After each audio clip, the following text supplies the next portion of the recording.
this is an iHeart podcast. Guaranteed human.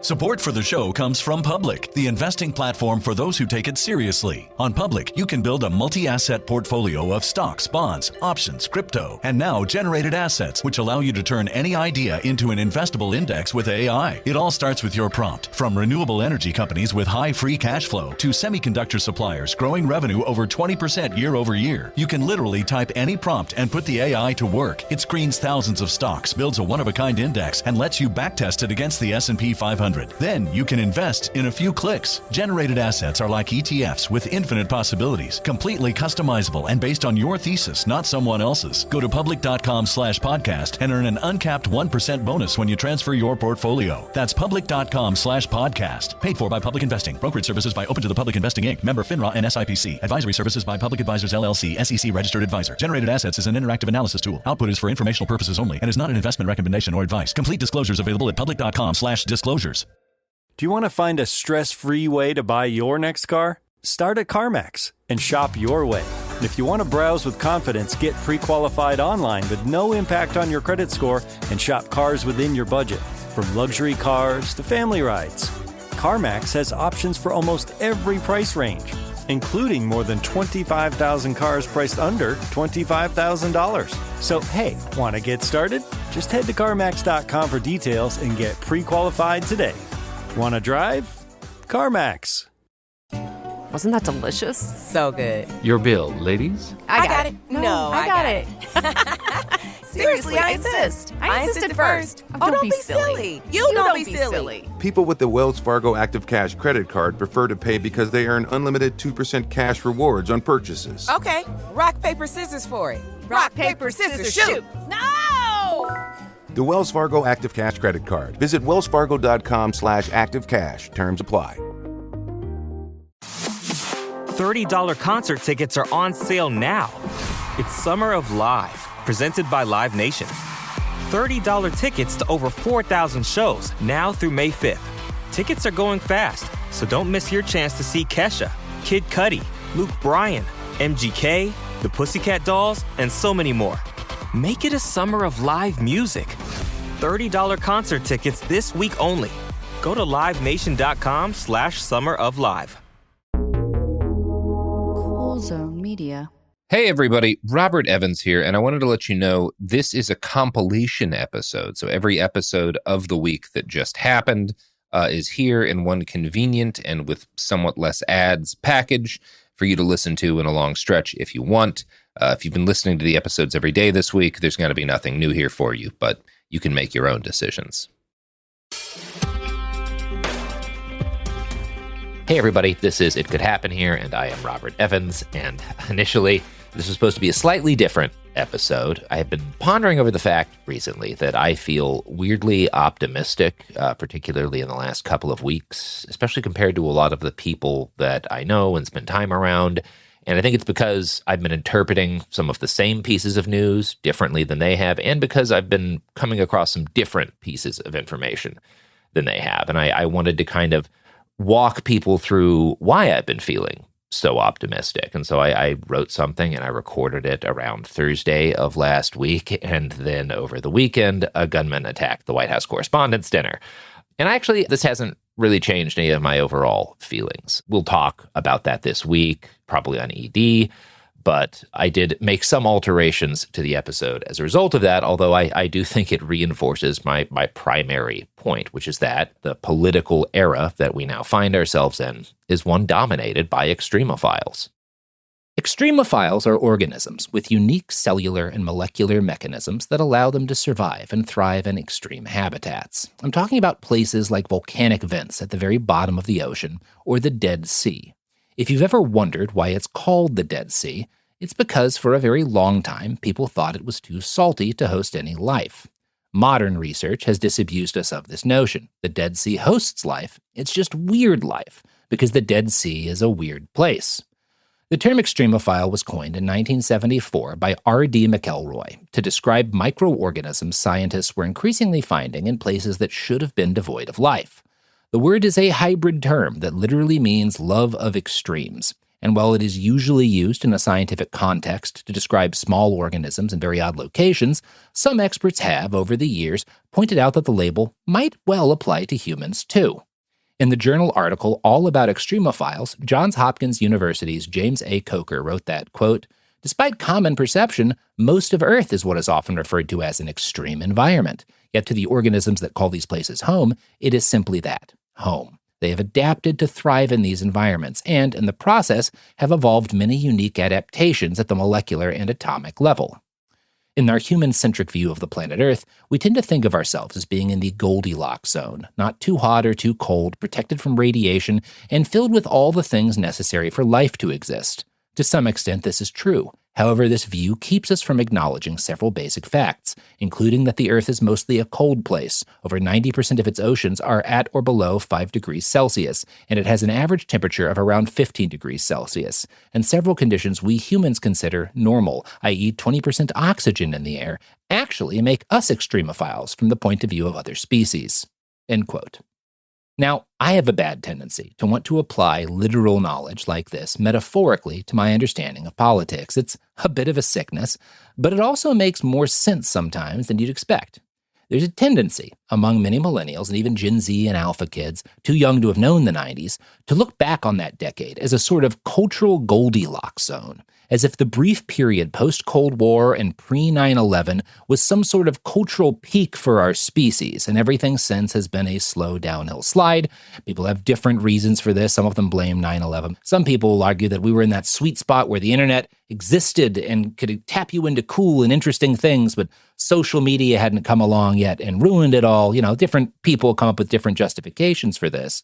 But this view keeps people from acknowledging some very basic facts about the 1990s, which is that they were full of genocides in Rwanda and Bosnia, just to name two, and repeated U.S. military adventures and misadventures in other parts of the globe, some of which ended disastrously, as in Mogadishu. Our president, for much of the 90s, was a sex pest, and members of the far right staged a series of bloody terrorist attacks, including the Oklahoma City bombing and Olympic Park bombing. And while all this was happening, a new and more openly extremist Republican Party captured Congress, while hapless, outmaneuvered Democrats gawked in awe. The reality is that the 90s were a time of extremity, of extreme weirdness and darkness, just like every other period of human existence. And the extremity of the era helped birth a new conservative movement, one radical enough to wrench power from the liberals and bring us ultimately into the slavering jaws of the Bush era. Today, those same neoconservatives seem tame next to their modern descendants, the MAGA movement, but in their own time, they were the craziest bastards out there. And this hits at a fundamental reality in American politics. If survival in extreme times requires extreme adaptations, then it's no wonder that for much of our lives, the extremists are the ones who have primarily thrived electorally. Democrats like to forget this, but Bill Clinton felt like a pretty big swing to folks exiting the era of Ronald Reagan and George H.W. Bush, just as Barack Obama was seen as the most extreme choice imaginable by roughly half of this country.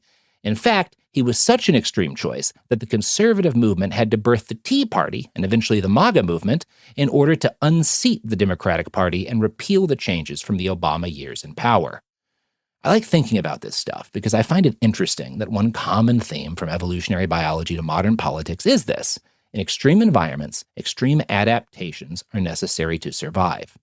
We Homo sapiens have been in the business of extreme adaptations for as long as we've existed. That's all central heating and air, vaccines, antibiotics, and the AR-15 are adaptations to extreme environments and situations, many of them extreme environments and situations that we created for ourselves. The problem is, our adaptations have a nasty tendency to drive even more extreme circumstances, which in turn foster further adaptations, and so on and so forth until we invent the internet and satellite-guided thermonuclear bombs. Extreme adaptations are not always good. But once you've found yourself thrown into an extreme environment, you can't just wish the weather was different. You've got to adapt. That's the bad news about our current political situation. The good news is that the pendulum has started to swing back our way. The extremism of the Trump era is provoking its own equal but opposite reaction, and you can see the first stirrings of that in the popularity of Zohran Mamdani, or the fact that a former pillow of neoconservatism like Bill Kristol is currently advocating for the abolition of ICE. We are in the process of deciding the next extreme that will dominate American politics, which means we have the opportunity to adapt with policies and changes that are every bit as good as the ones the Trump administration has forced through are bad. To do that, we're going to have to be brave, and we're going to have to start getting our shit together now, because this window of opportunity won't last long. The way I see it, the GOP entered office this time around intent on waging the political equivalent of a shock and awe campaign. They burnt up any goodwill or benefit of the doubt they might have had in an orgy of careless and brutal cuts to basic government functions, carried out by the least sympathetic group of groypers imaginable, one of whom was nicknamed Big Balls. A flurry of state and local legislative pushes and criminal investigations aimed at hurting left-wing activists and queer, particularly trans people, have done tremendous damage, as have relentless ICE raids on mostly non-white Americans. It's been bad, and yet we're still here. I won't pretend we're in a good situation today, not, at least in terms of what we'd like good to mean in the everyday sense of the word. Many of us haven't survived the first 16 months or so of the second Trump presidency. Fewer of us are going to make it to the end. But this regime came to power with the knowledge that their success or failure hinged on speed and violence of action. They had a limited window to make resistance impossible, and they missed it. You can see some evidence of this in our war of choice against Iran. President Trump wanted a quick, brutal triumph that would look good on the evening news, so he told his military to bear down on Iran with all the speed and violence of action they could muster. That plan failed, and the reasons why are weirdly similar to how the Republican Party has overplayed their hand in our ongoing culture war. Back in Trump's first term, the DoD established the Algorithmic Warfare Cross-Functional Team, nicknamed Project Maven.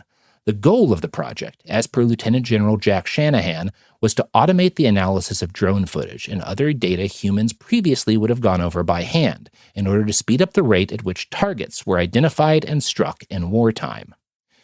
Project Maven, from the jump, was a product of the worst kind of military thinking. How can we automate as much of our planning of warfare as possible? This is the kind of project you pursue when your finest military minds still believe that victory is as simple as killing or destroying a preset number of bad guys, causing them to give up. The goal was to create a system that could collate and synthesize huge quantities of data in order to allow 1,000 targeting decisions per hour. Kevin Baker, writing for The Guardian, notes that this means, quote, 3.6 seconds per decision, or from the individual targeteer's perspective, one decision every 72 seconds. Now, we're going to talk about where this kind of thinking has led us in our conflict with Iran, but first, here's some ads.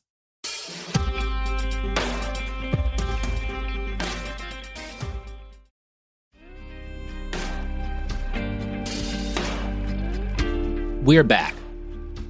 Now, if you listen to the advocates of this kind of military buildup, the people who are really bullish on AI for military purposes, talk in their podcasts and on their blogs, the reasoning behind why you need to be able to make 1,000 targeting decisions per hour is pretty obvious. They're obsessed with the idea that a future war between the U.S. and a peer or near-peer adversary, most prominently China, right? That's what they're planning on. Now, the Chinese military is also heavily invested in AI. There was a major New York Times article earlier this month, in April of 2026, titled Mutually Automated Destruction, the Escalating Global AI Arms Race. I'm going to quote from that now. China and Russia are experimenting with letting AI make battlefield decisions on its own, two U.S. officials said. China is developing systems for dozens of autonomous drones to coordinate attacks without human thought, while Russia is building Lycett drones that can circle the sky and autonomously pick targets, they said. Even as the specifics of the technologies remain veiled, the intentions are clear. In 2017, Mr. Putin declared that whoever leads in AI will become the ruler of the world. Mr. Xi said in 2024 that the technology would be the main battleground of geopolitical competition. In January, Defense Secretary Pete Hegseth directed all branches of the U.S. military to adopt AI, saying they needed to accelerate like hell. Now, my interpretation of what I've read from most of these guys is that they see future conflict as a massive but almost instantaneous chess game, right? Whoever has the AI that can most quickly and effectively sort through their intelligence, come up with target packages, and then strike those targets first wins, right? If we can make 1,000 decisions and 1,000 strikes in an hour, and they can only make 800, then we'll destroy more of them, and we'll win the war, right? It'll all be decided right at the start. And this may well be how a shooting war between China and the U.S. would proceed. But given that very few people in either country want that war to happen because it would kill us all, I think we might do best focusing on the war our country is currently fighting, where this logic has resulted in a catastrophic failure for at least the second time in my life. In 2003, the United States invaded Iraq after more than a year of buildup and years of intelligence gathering. Our military planners put together a list of 50 high-value targets. The idea was, if we could use our incredible, super-advanced spying equipment and our precision-guided weapons to wipe out the most important figures of resistance in Iraq, we could hobble any response to the invasion. All 50 targets were struck. None of the people targeted were killed. Now, that doesn't mean no one was killed. It just means we missed all the people we thought we were going to hit. To quote from Kevin Baker's great article again, the targeting cycle had been fast enough to hit 50 buildings and too fast to discover it was hitting the wrong ones. Fast forward to earlier this year. The Trump administration orders the launch of Operation Epic Fury and unleashed a nightmare arsenal of hyper-advanced weaponry on the people and leaders of Iran, alongside the Israeli Air Force. In the first 2 weeks, U.S. forces hit 6,000 targets, picked with the help of Project Maven. One of them was the Menab Girls Elementary School, which was destroyed by a missile, killing 156 and wounding 95. Now, Alex Karp, the CEO of Palantir's hyper-advanced AI and a multi-billion-dollar network of satellites backed up by decades of intelligence gathering by the CIA and the Mossad, wasn't enough to stop us from striking a school that we knew contained none of our targets. We had data that the people we thought were there at one point were no longer there, and it was a school now. But some of the data Maven relied on was old and outdated, and these machines aren't capable of real judgment in the way we think of it, and because people trusted them so much, no one thought to check before ordering the strikes. This is a human error. This is not an AI error, but it illustrates a massive flaw in the fantasy that winning a war could be as easy as building a smarter machine. Now, to be accurate, and it is important to note, a lot of those 6,000 targets were what we thought, and they were accurately struck and killed in the opening salvo of the war. President Trump and his mouthpieces celebrated their successful assassination of Iran's supreme leader, alongside many other prominent military and governmental officials. This seemed at first to be way more successful than the opening strikes against Iraq. They didn't get any of those 50 guys. We got a bunch of our initial targets in this first wave of strikes. Maybe we just didn't have the right technology when we invaded Iraq. Maybe now we're doing it right, Finally, we'll be able to win a war this way. However, that quickly proved untrue. All of those strikes put together were not enough to break Iran's will or its capacity to fight and fight back effectively. Now Donald Trump finds himself trapped in an expensive quagmire, one that is already bleeding him advanced munitions and equipment while it crashes the global economy. The most recent AP NORC poll puts Trump's overall approval at 33%, which is down 5% since just back in March. Only 32% of Americans approve of his leadership on Iran, because most of this country can still see a man shooting himself in the dick for what it is. Pete Hegseth is our most lethality-obsessed Secretary of Defense in history, and in him we see the result of a long sickness, first incubated during the Vietnam War, when embarrassed generals needed to spin their failure to make progress as a kind of victory. So they turned to bragging about how many fighters they'd killed, inevitably defining many civilian dead as enemy combatants, and bragging about the tonnage of trucking that they destroyed, based on wildly incomplete and inaccurate intelligence. Ever since this calamitous era, informed students of military theory have seen doing body counts as the death knell of a military entity's ability to make intelligent decisions that move their forces closer to victory. But because the entire conservative project in this country is built on the thoughtless worship of military prowess and power, we've seen this kind of thinking trickle down to the sorry cadre of influencers who call themselves right-wing intellectuals today. I'm talking about dudes like Matt Walsh and Chris Rufo, who've built their reputations on picking targets to drum up mobs against and use as the basis of attack ads. These people have proven legitimately good at stirring up hate and forcing laws all over the country, restricting things like drag shows or the use of chosen pronouns on government documents. All these people are, by definition, huge assholes, and so are their followers. And thus, when those people get radicalized to take action in their communities, they make those communities worse. This pisses off their neighbors, which has resulted in significant backlash across the country.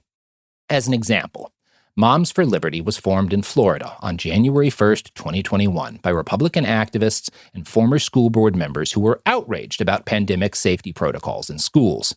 They became a vehicle for the parental rights movement, a nebulous and deeply toxic force in American political life that sees the parent as a kind of absolute sovereign over the life and mind of their child.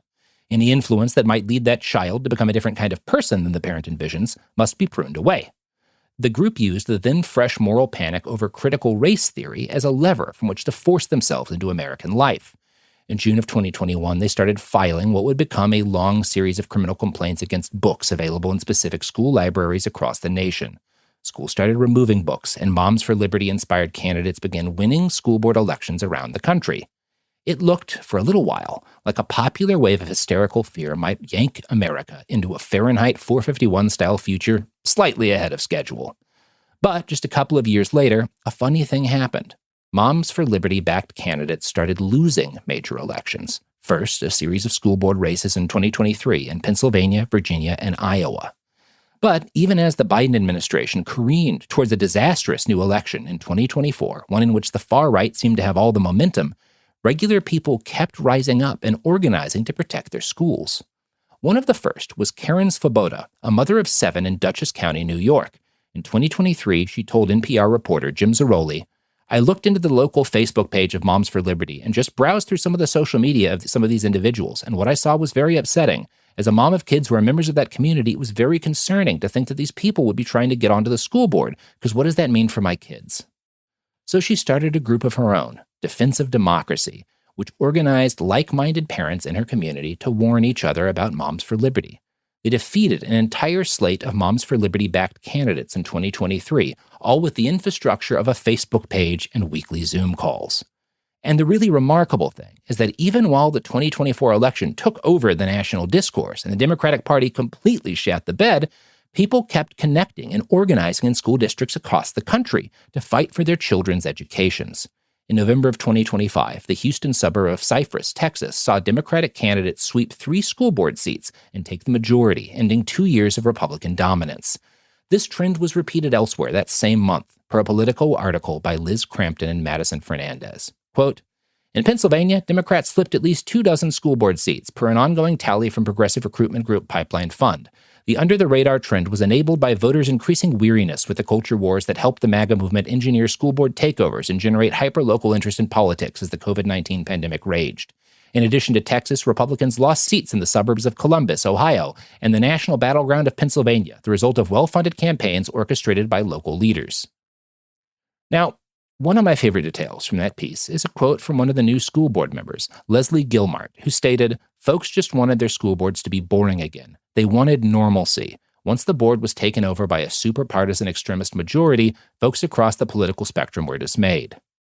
Now, I continue to be an advocate of the thought that Tim Walz might have made a more effective vice presidential candidate if he'd kept calling the Republicans out for being freaks, because they are. Their obsession with the lives and behavior of their fellow citizens and their naked, slavering need to control their neighbors is upsetting and unnatural. The way I see it, we're in a time of incredible opportunity right now. The devil has played his hand and wound up slipping on a puddle of his own flop sweat along the way. The momentum is with anyone but these fucks, at least right now, which is why a bunch of tertiary Trump supporters like Tucker Carlson have been cutting bait. Donald did the thing fascists often do. He kept reaching until he reached for something that exceeded his grasp. Now, I don't know what's going to happen next in our absolutely unnecessary struggle with Iran. I think there's a non-zero chance Trump tries to extricate our forces, say for some token, so Israel won't say we abandoned them, and tries to take out the Cuban government next. It's also possible he'll escalate the violence against Iran in some massive apocalyptic, hideous way. In either case, the human cost will be nightmarish, but either action would just be the flailing of a busted gambler, putting everything he has on a fantasy that Americans want to see foreign enemies broken while they can't afford to fill their car at home. Every poll of the American people seems to suggest that most of us have a pretty low appetite for unnecessary wars. Outside of Florida, it's hard to find regular people who are scared of the Cuban government. The idea that they represent any kind of threat to folks in Michigan or Kansas is absurd on its face. The further Trump reaches, the angrier people get. Fascist governments rely on the complicity of the masses even more than their enthusiastic support, and many Americans have proven themselves unwilling to be complicit in most of what the Heritage Foundation and their friends want for this country. And that's a nice note to roll to ads on.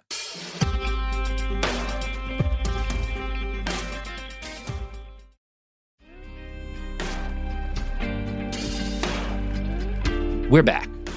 If you want a direct example of how weak the cultural conservatives are right now, think back to the stunt President Trump pulled with DoorDash earlier in April.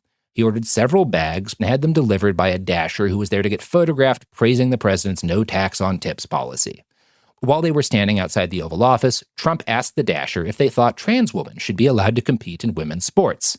And the dasher in question was 58-year-old Sharon Simmons, who was it's been widely reported, is a Republican activist. She'd previously spoken out in favor of the no tax on tips policy at the House Ways and Means Committee field hearing. And even when she was under the gun next to the president, Simmons wasn't willing to agree with him on the weird anti-trans stuff. She replied, "I don't really have an opinion on that." And I'm not here to call her a hero for that. She's not, but it shows a crack in the rhetorical wall these people have built for themselves.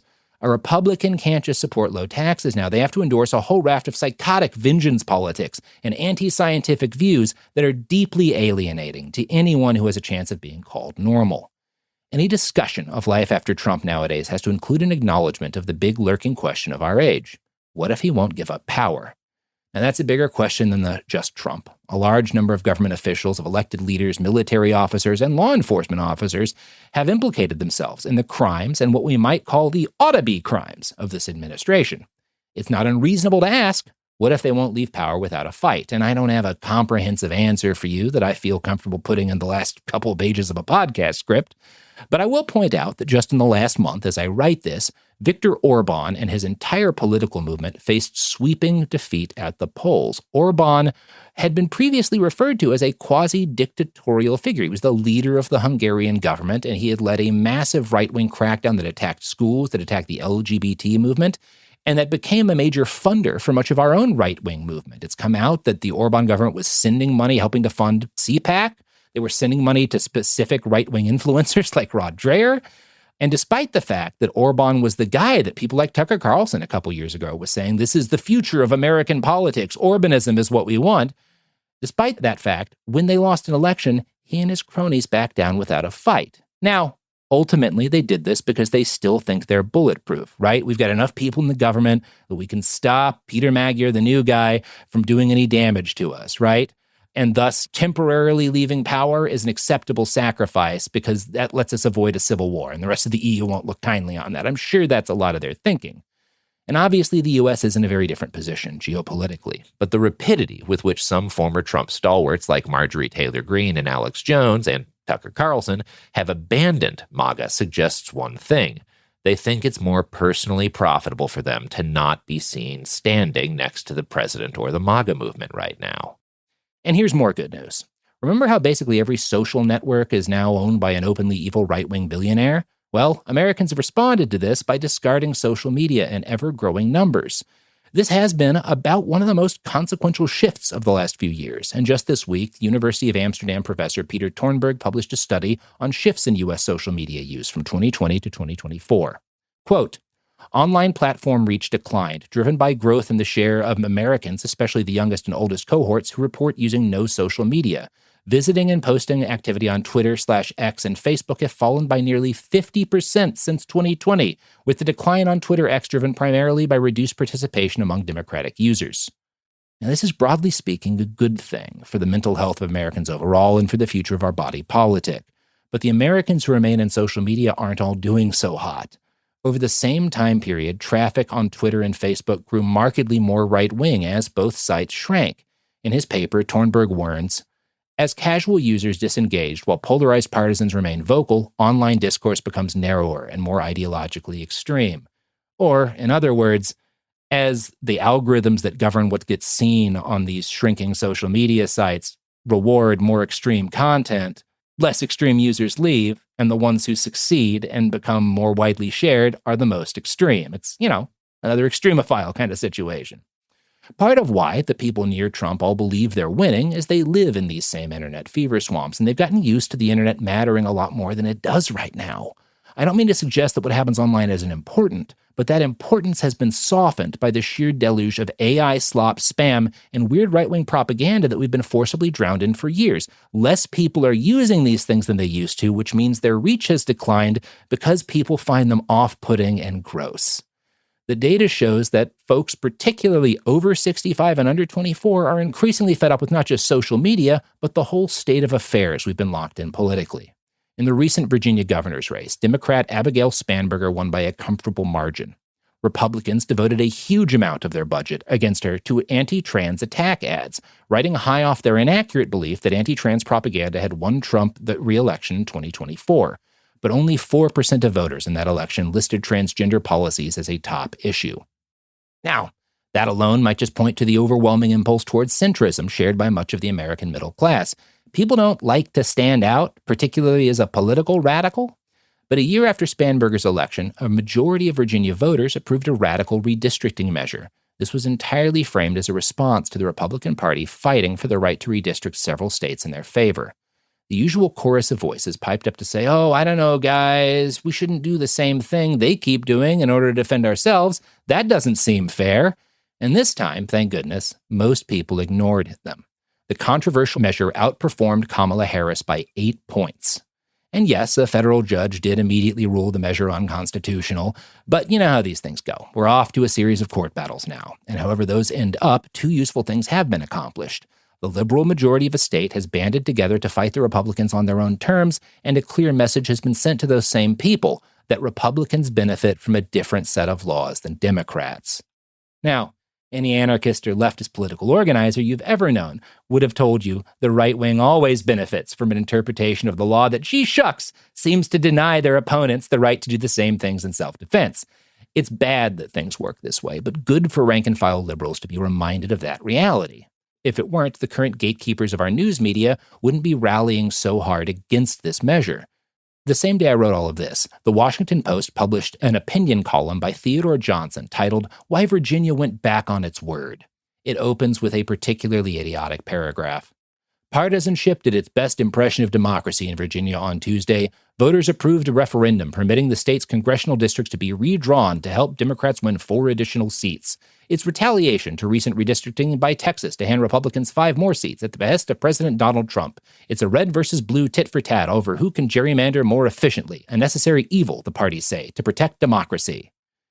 It's actually not necessarily, not that it's a necessary evil, the parties say. It's that one party was already doing this for years, the Republicans, and you didn't speak up. The Washington Post, this guy didn't write the same column when this shit's been happening in other states. He only does it when Democrats do it in Virginia, right?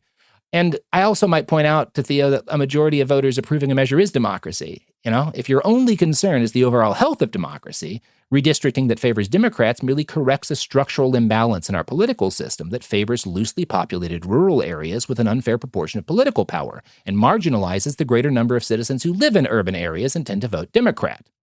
Anyway, there are other good reasons to see hope for a fierce swing in American politics, not merely back to the middle, but far to the left, simply as a matter of practical necessity. The Republicans have spent their time in power gutting the Parks Department, the Post Office, the VA, the FAA, and every other useful part of our state structure. And this is a big part of what's radicalized people because they very quickly come to notice that things are missing and shit is not working right.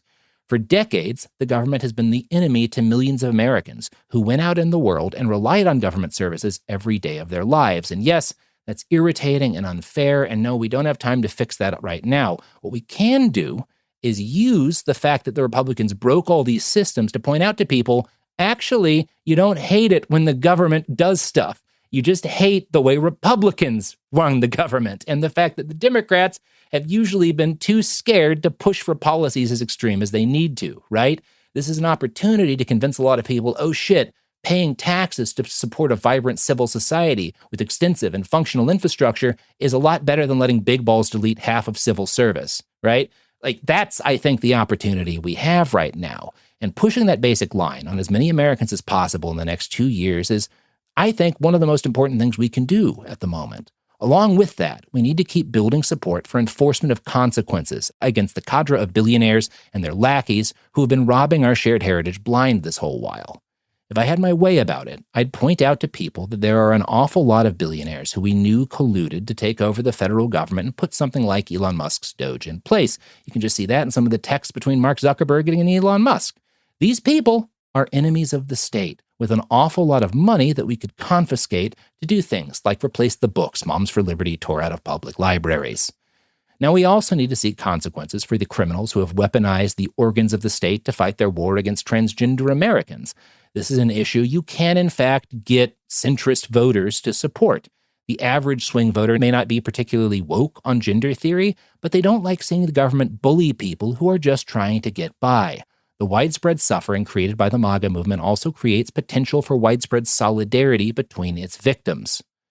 If the midterms go badly for the GOP and the 2028 elections go even worse, the USA's new elected officials and surviving citizens will find themselves in the same situation as the man who just unseated Viktor Orban and his supporters. We all learned how temporary a victory can be after 2024.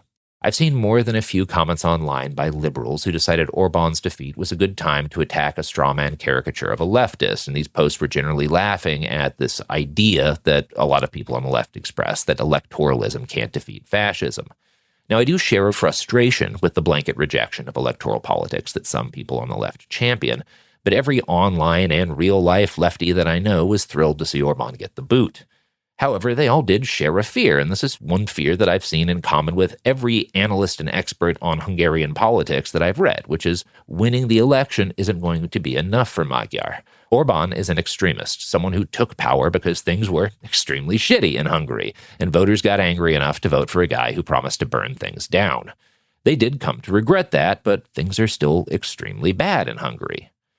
Joe Biden was a moderate who tried to govern in an environment of raging extremes. His promise was that he would bring things back to the normal of the Obama era. He failed to do that because it's impossible, and his failure opened up the way for Trump 2.0. If we don't want to repeat that cycle, the failures and ultimate collapse of the MAGA movement have to be met with new strategies, new tactics, and new politics as we seek to fill the void that they're going to leave behind. I wrote and recorded the first draft of this piece, as I said earlier, just a few days before a gunman stormed into the Correspondents' dinner. His manifesto has made it clear that he wanted to harm the president and members of his cabinet. Within hours, his social media accounts were archived and his life was put under a microscope, as always happens with gunmen these days. All of this revealed a liberal man, one who had previously expressed very common centrist opinions, including a dislike of firearms. I've seen this used by people to justify a conspiratorial narrative that immediately followed the attack. This guy is a perfect patsy. Obviously, they cooked this up in a lab as an excuse to crack down on Democrats. I don't believe that, and here is not a place for an argument as to why. Again, we'll talk about that, I'm sure, later this week. What is interesting to me is that before any of this happened, I'd been planning to revise the ending of this episode by commenting on an article that came out in April of 2025.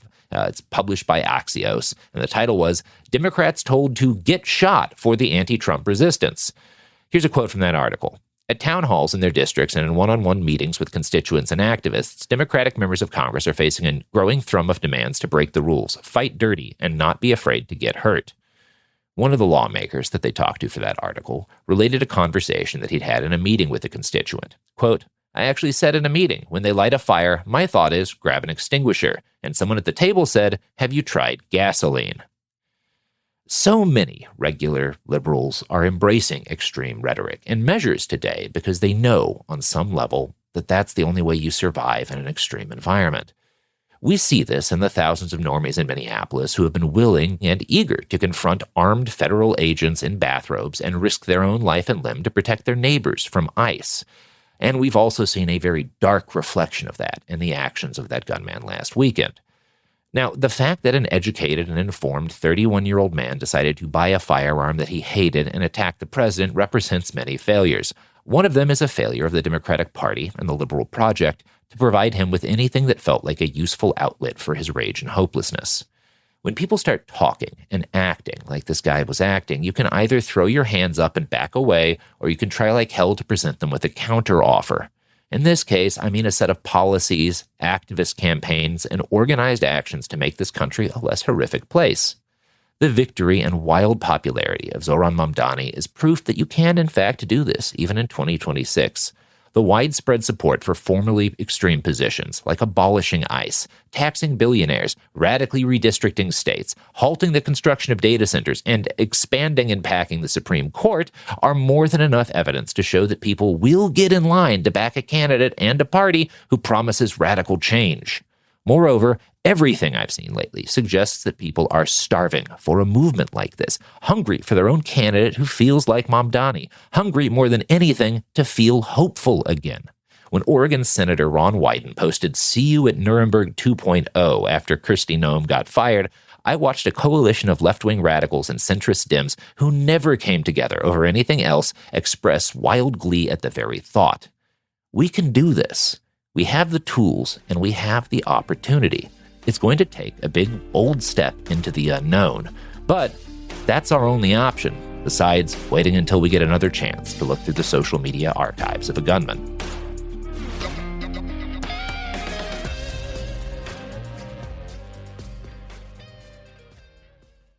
Support for the show comes from Public, the investing platform for those who take it seriously. On Public, you can build a multi-asset portfolio of stocks, bonds, options, crypto, and now generated assets, which allow you to turn any idea into an investable index with AI. It all starts with your prompt. From renewable energy companies with high free cash flow to semiconductor suppliers growing revenue over 20% year over year, you can literally type any prompt and put the AI to work. It screens thousands of stocks, builds a one-of-a-kind index, and lets you backtest it against the S&P 500. Then you can invest in a few clicks. Generated assets are like ETFs with infinite possibilities, completely customizable and based on your thesis, not someone else's. Go to public.com/podcast and earn an uncapped 1% bonus when you transfer your portfolio. That's public.com/podcast. Paid for by Public Investing. Brokerage services by Open to the Public Investing Inc. Member FINRA and SIPC. Advisory services by Public Advisors LLC, SEC registered advisor. Generated assets is an interactive analysis tool. Output is for informational purposes only and is not an investment recommendation or advice. Complete disclosures available at public.com/disclosures.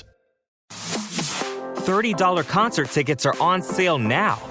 It's Summer of Live, presented by Live Nation. $30 tickets to over 4,000 shows now through May 5th. Tickets are going fast, so don't miss your chance to see Kesha, Kid Cudi, Luke Bryan, MGK, the Pussycat Dolls, and so many more. Make it a summer of live music. $30 concert tickets this week only. Go to livenation.com/summeroflive.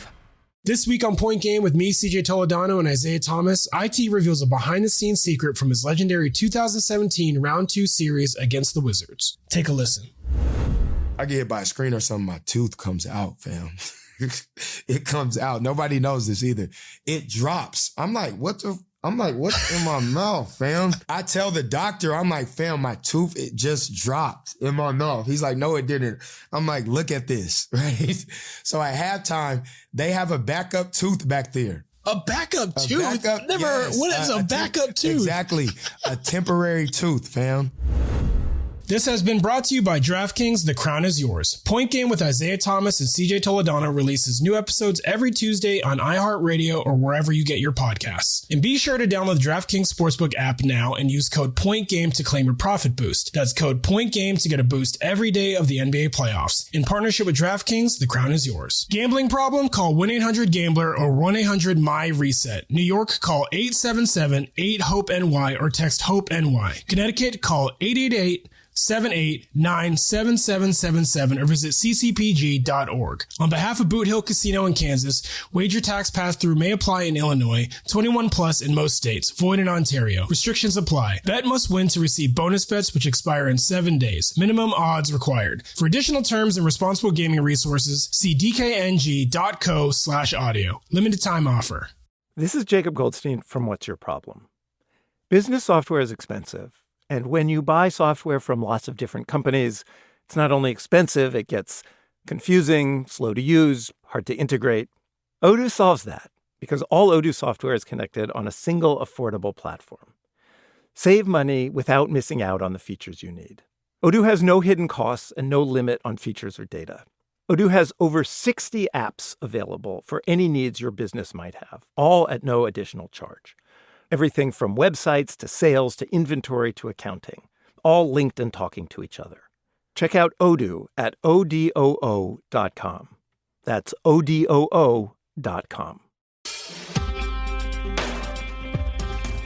So, by the time you hear this, the situation may have evolved in any number of directions. I'm speaking in the immediate wake of the United States and Israel's brutal invasion of Iran. Thus far, over 1,000 have been killed, including over 100 school children, and the supreme leader of Iran, Ayatollah Ali Khamenei. In response to this American-Israeli aggression, Iran has retaliated by targeting both American bases and civilian and energy infrastructure in the neighboring countries that have facilitated American presence in the region. With the strategically and economically critical Strait of Hormuz in jeopardy, with France, the UK and Germany, aka the usual suspects, indicating potential involvement, and with the potential Russian and Chinese involvement also being floated in some circles, it seems to me that without any formal announcement, the war on the world has escalated potentially to a point of no return. Hello and welcome to It Could Happen Here.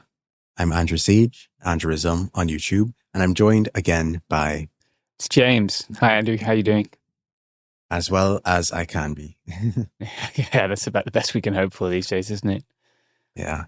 And in a time like this, I want to take a look back at history, particularly how past US interventions have left devastation in their wake.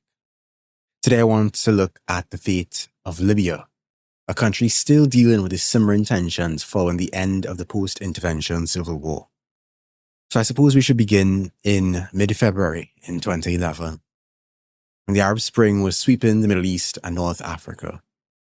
Among the countries caught up in the fervor against the prevailing states was Libya, a North African state ruled for the previous 42 years by the Colonel Muammar al-Gaddafi's government.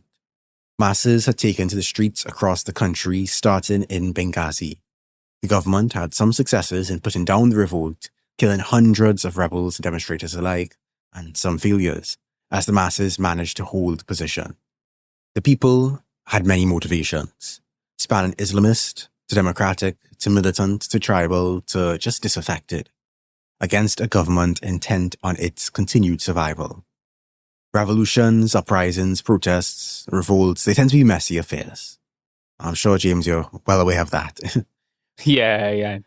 I think it's really easy as outside observers or when we're looking back at history to be like, oh, this revolution was an Islamist revolution. This was a Marxist-Leninist revolution. This one was an anarchist revolution. But every revolution that I have been at, that I have witnessed happening, is an everything revolution when it starts, and it later becomes a something revolution. But especially in the Arab Spring, right? In that time, it was just we've had enough of being under the boot of these regimes. And it was extraordinarily heterodox. And that was quite beautiful in the early days. Exactly. The heterodox nature of revolutions is really what I want to drill here, because I think it's very easy for people to caricaturize and sweep a broad brush and just determine, this is, in the case of Iran, people saying, it's only monarchists. It's monarchists and Zionists going out in the streets when they were protesting, when the situation on the ground is always more complex than that. Yeah. Maybe I'll just take a second to address the annoying campist tendency. I understand that every time the United States rains down death on some part of the world, it's terrible, right? It's sad, as you've just said, Andrew. In Iran, we've seen a girls' school bombed not once but twice, it seems, right? What they call a double attack. That doesn't mean that your response has to be to support the other people who are killing those same civilians in that same place. It is possible for two things to be bad. And in Iran, there is a monarchist opposition. It sucks. I spoke just this morning to a Kurdish group, which is opposing the regime in Iran, and they had nothing but bad things to say about the monarchists, right? They said, this is the PAK, right, the Kurdistan Freedom Party, I'm quoting here, they do not have a foothold in society to actually achieve anything. The lies and delusions of a group of people sitting in nightclubs cannot make any real impact. So you're free to use that one next time someone tells you all the opposition in Iran is monarchist. It's nonsense. Exactly. I mean, just on its face, it's obviously nonsense. There's this notion that these people are hive minds. It's really a racist notion that you see popping up again and again. Yeah, very Orientalist. Yeah, anytime people step outside and they have something that they're upset about, they just get labeled with this one broad, sweeping ideological moniker, whether they personally subscribe to it or not. Yeah. And even within the ideological monikers, there's always a lot of nuance in how people understand those ideologies. No two Islamists are necessarily alike. No two monarchists even are necessarily alike. And those are both ideologies that I absolutely abhor, Right. Yeah. Like, I don't understand how you can be a leftist and spend your life like as such, and then also think that in other parts of the world, people don't want the same things. Like, I believe it is inherently human. Yeah. To want dignity and respect, and the same for others, and to want our communities to govern themselves. And I don't believe that it's any less human if you live in North Africa or the Middle East or South Africa or an island in the Caribbean or an island in the Pacific. Like, I believe it comes from our human nature. And so it strikes me as therefore obvious that there cannot be a country where people's human nature is fundamentally distinct and they're all just like knee-jerk monarchists. I wouldn't see the world the way I see it if I was able to believe that. Yeah. Yeah. These movements, they're always composed by the choices and actions of sometimes millions of people, each with their own motivations. And it's easy, particularly in retrospect, to pick particular leaders or organizations as representative of them all. That doesn't make it so. Yeah. One of the things that defined the Arab Spring, as you mentioned, was its leaderless nature. You had neoliberals, you had monarchists, you had socialists, you had, most of all, I would say, people without any ideological commitments at all. The majority of the human population is not ideologically committed one way or the other. Most people are just trying to live their lives and meet their basic needs. Yeah. And they're submerged in a society that lends them towards a particular inclination, but that's not set in stone. Most people in the Arab Spring likely sought just the end of whatever it was that they were suffering under before. And of course, in these kind of incidents, geopolitical actors will choose to back particular factions, lend them credence and prominence according to their geopolitical interests.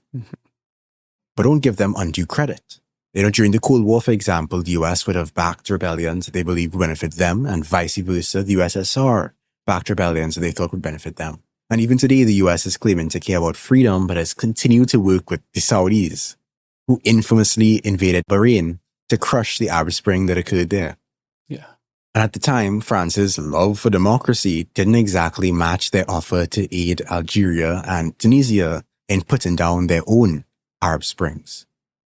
Now, as I've been saying quite often, pointing out hypocrisy is kind of a baby's first geopolitical analysis, right? None of these governments have any consistent values beyond their own interests.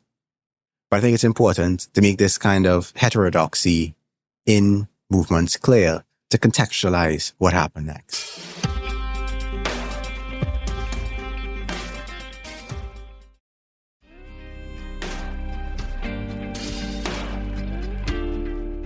There's another notion that US intervention is entering these countries during these conflicts to uphold humanitarian aims, to liberate the women, or to liberate minorities in that region.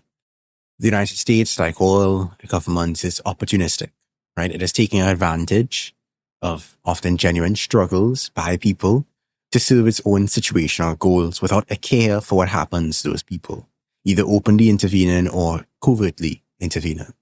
The most obvious recent example is with the Kurds in Syria. At the time, they were convenient to the United States' interests until they weren't, and they were abandoned. And this is especially the case when resources like oil come into the picture. And Libya is extremely oil-rich. So tragically, the West saw this uprising in Libya as an opportunity. Following a timeline in Encyclopedia Britannica, on the 19th of March 2011, Libya was attacked by the combined forces of the United States, the UK, and France. These countries now condemned Gaddafi as an oppressor of the civilians they were swooping in to save, though for years before, the UK and France were selling him weapons. They, alongside their Qatari and Saudi allies, took advantage of the protests to assert their military might. This move was authorized by the UN Resolution 1973, and NATO would soon take command of the operation. While claiming to protect civilians under a responsibility to protect doctrine, they bombed them. An allegedly humanitarian intervention led to the deaths of tens of thousands of a national population of just over 6 million. Key infrastructure was devastated by the NATO bombing campaign, and by the struggles between the government and the now armed rebels of the National Transitional Council, or NTC. A quick note, by the way, the NTC appointed themselves as the leaders of the movement. And despite the struggle being kickstarted by mostly working and middle-class militants, often of an Islamic orientation, the NTC was composed mainly of regime defectors, businessmen, and exiles who had a broadly pro-Western, conservative, and free market stance. Some of the elements in Gaddafi's government and military had defected to the rebels and equipped those previously unarmed protesters with firepower. And so up to now, we only have estimates regarding the civilian death toll, infrastructural devastation, and arbitrary detentions, disappearances, and kidnappings carried out by both pro-Gaddafi and anti-Gaddafi forces. Not to mention the deliberate targeting of black Libyans and sub-Saharan African migrants by rebel forces that took place during and after the 2011 war, with the claim that they were Gaddafi's hired mercenaries. Many of those Africans' attempts to escape were met with callous disregard by Europe. Yeah, callous disregard. There are no words strong enough to express the way I feel about the way the European Union has treated migrants in Libya. It is absolutely disgusting and continues to be. It's despicable. Yeah. Have you read Sally Hayden's book about this? No, I haven't. It's called My Fourth Time We Drowned. Very good book. Difficult read, I would say. It very much is some of the type of reporting that I try and do myself on migration, and that it talks about people, not numbers, and it centers migrants as individuals with stories. It's a great book, but probably not one to read, right before bed. I could imagine. It sounds heavy. Yeah, definitely heavy going. And so, following a stalemate between the pro and Gaddafi camps in late spring of 2011, the rebels, assisted by NATO forces, took Tripoli and toppled Gaddafi's government. And the NTC was recognized internationally almost immediately as the legitimate government of Libya. As Matt Wilgress notes in Jacobin, quote, "On the day Tripoli fell, the New York Times headline, 'The Scramble for Access to Libya's Oil Wealth Begins,' was telling. Libya's vast oil reserves, long prized by the West for being the largest in Africa and incredibly close to Europe, were now open to business for foreign investors. As is the case with all imperial interventions, the attempt to get profits flowing for multinational corporations comes long before any ideas of reconstruction, such as essential infrastructural projects or insurance services." End quote. And really up to now, that infrastructure has not been established. And even access to Libya's oil is not yet secured, even though they allegedly managed to loot some of that oil in 2012. Now, Gaddafi himself fled after the fall of Tripoli, but he was found. NATO bombed his convoy and he was captured alive, then executed by NTC forces in October 2011, after which the war was declared over and the NTC declared Libya an Islamic democracy in their constitutional declaration. The NTC estimated 30,000 dead, and a UN report from 2012 estimated that more than 900,000 people had to leave the country since February of 2011. Many were not Libyan nationals, but more than 668,000 Libyans also fled, and an estimated 200,000 people had been internally displaced. Continuing with our timeline, in 2012, the NTC handed power over to the General National Congress, or GNC. And despite a formal end to the war, Gaddafi loyalists, local militias, and tribes chafed against each other and the GNC. The militias wouldn't disarm, the Gaddafi loyalists continued to fight.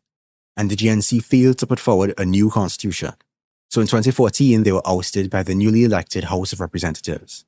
And in 2014, a second civil war would begin in Libya, with the nation split mainly between the House of Representatives, or HOR, with its Libyan National Army, or LNA, based in Tobruk to the east, and their rival, made up of mostly Islamists from the former GNC, with their Libya Dawn militia, based in Tripoli to the west. They didn't win the election, they didn't consider it legitimate because of its low turnout, and they didn't appreciate the amount of former Gaddafi supporters in the new government.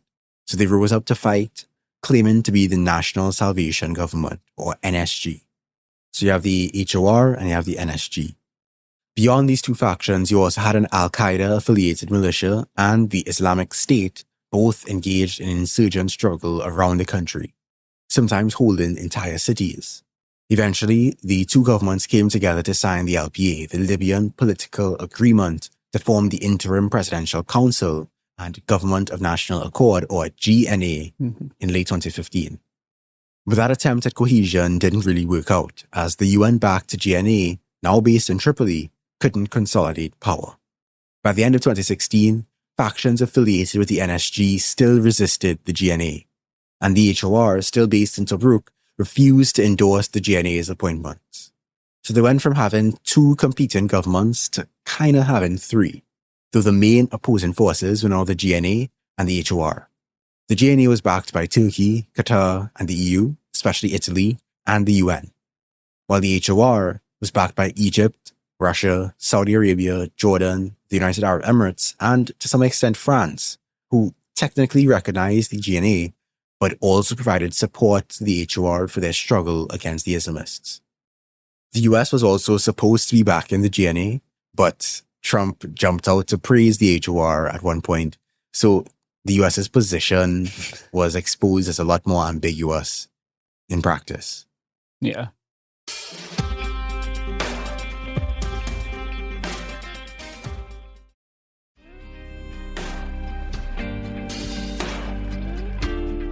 So the GNA and the HOR would keep on struggling against each other for control over the central bank and oil companies and territory over the years.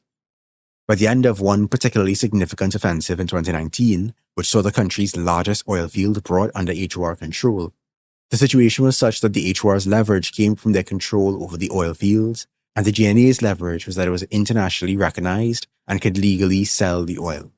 GNA leader Fayez al-Sarraj and HOR leader Khalifa Haftar seemed to be developing cooperative relations, and in March of 2019, they were supposed to have a national unity conference. But then the HOR tried to take Tripoli. Whoopsie. So they kind of had to postpone that conference. The resultant fighting led to the HOR taking Sirte, a major city between Libya's east and west halves. With Turkish support, the GNA successfully repelled the HOR from near Tripoli, and the situation was stabilized with a battle line just east of Sirte in 2020. Yeah. Not just Turkish support. Turkey deployed the Syrian National Army, aka the TFSA, the Turkish Free Syrian Army. They are widely believed to be rebadged Islamist from previous iterations of various Islamist groups in Syria that Turkey has formed into kind of its own proxy force. I mean, I'm sure if you go to their Wikipedia page, there are like 17 million different war crimes listed. Like they are well known for their affinity for war crimes. Yeah, I can imagine. The fact that Turkey's backing them tells me everything I need to know, I think. Yeah, right. Yeah, and that they're considered like a deniable proxy, right? Like they could be like, Turkey can be like, oh, well, that wasn't us. That was these Syrian guys who we happen to arm and equip and run air support for. Yeah. What is their situation now that Turkey is kind of back in the new government in Syria? They have largely been folded into the STG's armed forces. So like Abu Hamza is, I think, a general or a brigadier. I can't quite remember his rank, but this guy who has been widely condemned is now a military officer within the STG's Ministry of Defense. Huh. Okay. So a more accurate description then would be that Turkey sent their war criminal proxies to support the GNA in repelling the HOR from near Tripoli. Yeah. And the situation stabilized with a battle line just east of Sirte in 2020. And after other attempts to reach an agreement failed, they agreed to share oil revenue, establish a permanent ceasefire, and get both Turkish forces and Russian mercenaries out of the country. So the second civil war was officially over in October 2020. According to reporting by Al Jazeera, the UN initiated a new attempt at a unifying government in 2021, which was approved originally by both rival parliaments, leading to the establishment of the Interim Government of National Unity, or GNU, in March 2021, thus replacing the previously UN-backed GNA. So we went from GNA to GNU. But then the GNU would be opposed by the HOR, which withdrew from the GNU in September 2021 and established the Government of National Stability, or GNS, in March 2022. So the GNA was replaced by the GNU, and the GNU was now opposed by the GNS. And thus the country remains split in two, up to today, between the UN-backed GNU and the HOR/Libyan National Army-backed GNS. And in all of this chaos, people on the ground have been suffering. They've been suffering human rights abuses, disappearances. Up to recently, the GNU imposed a morality police, and there have been numerous reports about open slave markets in Libya, where migrant black Africans are auctioned to the highest bidder. Yeah. This is a result of human trafficking and debt bondage, so not exactly the same as chattel slavery, but the experience and racial undertones are all too familiar. The suffering in Libya has also spread beyond its borders. Following Gaddafi's fall, the weapons of his military stockpiles ended up in the hands of militants across the Sahel region of Africa and even in Syria. You'll remember in my episode on the situation in Nigeria, some of those weapons ended up in the hands of Boko Haram and other Islamic militant groups in the region, Fulani herdsmen, and so on. Tragically, because Libya just can't seem to catch a break at all, September 2023 also saw catastrophic floods devastating the country. The hurricane-strong Storm Daniel caused 2 dams to burst in the coastal city of Derna, which is within GNS territory in eastern Libya. The flooding killed at least 4,000 people, though potentially even more, left thousands missing, and displaced more than 40,000 others. The nation still wrought by civil war and still unrecovered from the devastation of the NATO bombing campaign surely could have mustered a more adequate response to the tragedy if not for those conditions. In fact, it is theorized that the tragedy could have been avoided altogether because, according to reports by the Middle East Eye, a Turkish company was supposed to rehabilitate the failed dams, but their works were reportedly interrupted by the 2011 uprising and subsequent civil war. Yeah. It's always the cost of war that we don't count, right? Like if you look at the 2023 earthquake that killed people in Syria and Turkey, right? Like undoubtedly that would have done a lot less damage if it hadn't been for the fact that war had been raging in those places for so long. So like everything else got put on hold, right? All the normal infrastructure repair and such that you would expect had to stop because of that war. And that made things like the earthquake worse. Yeah. I don't think the people who rose up against Gaddafi and fought and died back in February of 2011 had sought this outcome. Unfortunately, in a world dictated by the whims of imperialist powers, this was the end of their actions.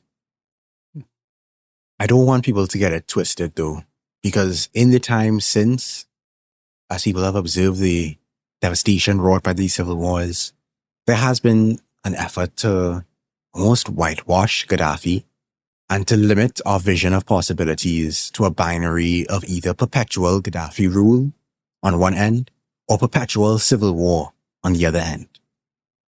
Those are not the only possibilities. So we've discussed the legacy of NATO intervention, which deserves condemnation in this episode. Yeah. And it should be an indication that further Western invasions and wars are not going to liberate anyone. Yeah. But aside from that accurate analysis of Libya since the fall of Gaddafi, I want to bring in some conversation on the man himself in the next episode. Until then, all power to all the people. This has been It Could Happen Here. I've been Andrew Sage. Peace.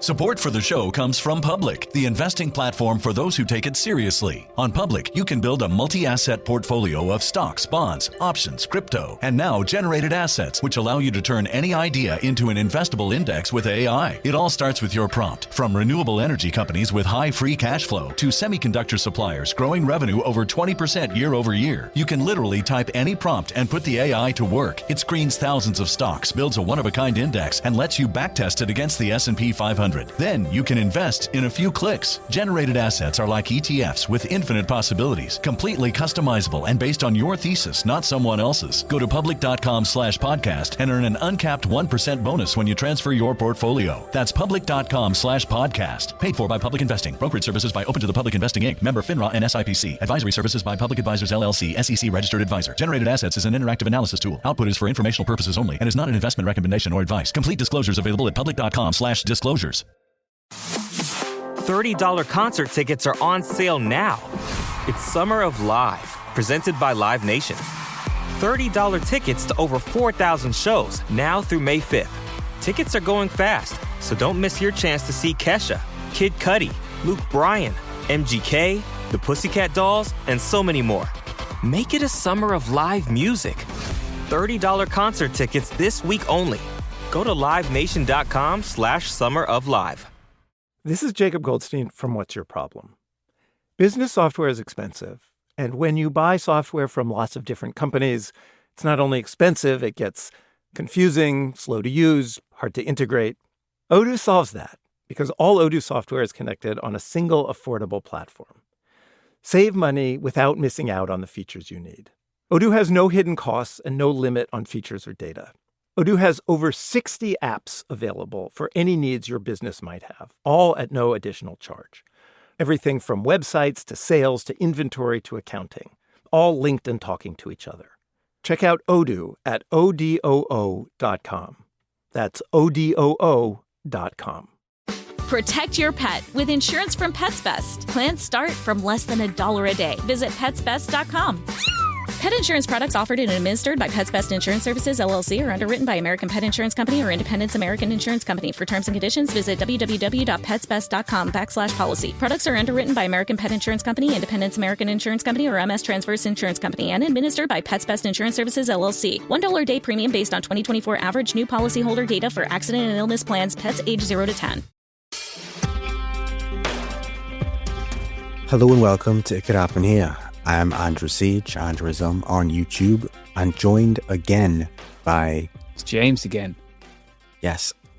I've noticed a phenomenon, I'm not sure if you've noticed it too, where anti-imperialist solidarity somehow goes a step beyond opposing imperialist aggression itself and crosses into lionizing or whitewashing the targets of that aggression, or rather, the ostensible leaders of the target to that aggression. Yeah, I have noticed this too. It's one of the things that makes me most angry in the world. What's been referred to as the anti-imperialism of idiots. Yes. Not so relevant now, but I used to like to apply the Assad test to anybody who claimed to be interested in the politics of liberation. Right? If you think Bashar al-Assad is a based anti-imperialist people's socialist hero, then your politics are shit. I have nothing good to say about that. Like, you're an idiot. Yeah. It should be a fringe phenomenon, right? But I've been seeing it gain increasing traction. Yeah, even in like relatively, like I won't start a war with various US leftist publications, but I went to pitch some people this last week thinking like there is speculation that the United States will once again ally itself with Kurdish groups, so I'm sure it had then planned to once again abandon when that became politically more expedient. But I happen to have some insight into these various Kurdish groups, having spent some time there and having contacts there. And so I went to the websites of these various, big publications, which are left or left-leaning or even sort of liberal. And I saw these borderline campus takes on what's happening in Iran. And it's just so frustrating to me. Like, it makes me so angry that people continue to view the world through this binary Marvel movie lens, which sees it as impossible that two things could be bad at the same time. Yeah, it's infuriating to me. Yeah, and if I was more inclined to conspiracy, I might say that this binary is intentionally constructed. That it's by design that the most vocal anti-imperialist voices also just so happen to align themselves with state power. Yeah. And campism. But I'm not inclined to conspiracy, so Yeah. one could make a pretty reasonable argument for that, right? One could make that argument. Yeah. I won't, but one could. I might. I think one of the best examples of this is the sort of odd obsession that some people have with Colonel Muammar al-Gaddafi. Now, last episode, we spoke about the long-term consequences of Western intervention in Libya, beginning with the 2011 uprising during the Arab Spring against the 42-year rule of Muammar al-Gaddafi. What began as a broad, largely leaderless protest movement was quickly shaped by foreign intervention. In March of 2011, the US, the UK, and France launched a military campaign through NATO under a UN mandate to protect civilians. The war toppled Gaddafi, but killed tens of thousands and devastated infrastructure. In the aftermath, Libya fractured into rival governments, militias, and foreign-backed factions, triggering yet another civil war in 2014. And despite a ceasefire in 2020, the country remains divided between competing administrations, while ordinary Libyans face instability, human rights abuses, and economic hardship. I think it's fair to say that the NATO intervention was a net negative for the country. But in the same breath, I cannot agree with those who seem to believe that Gaddafi's rule could have continued either, that he was some force for good in the country. And in this episode, I really want to get into the why, to identify and dissect the actions of the man Gaddafi.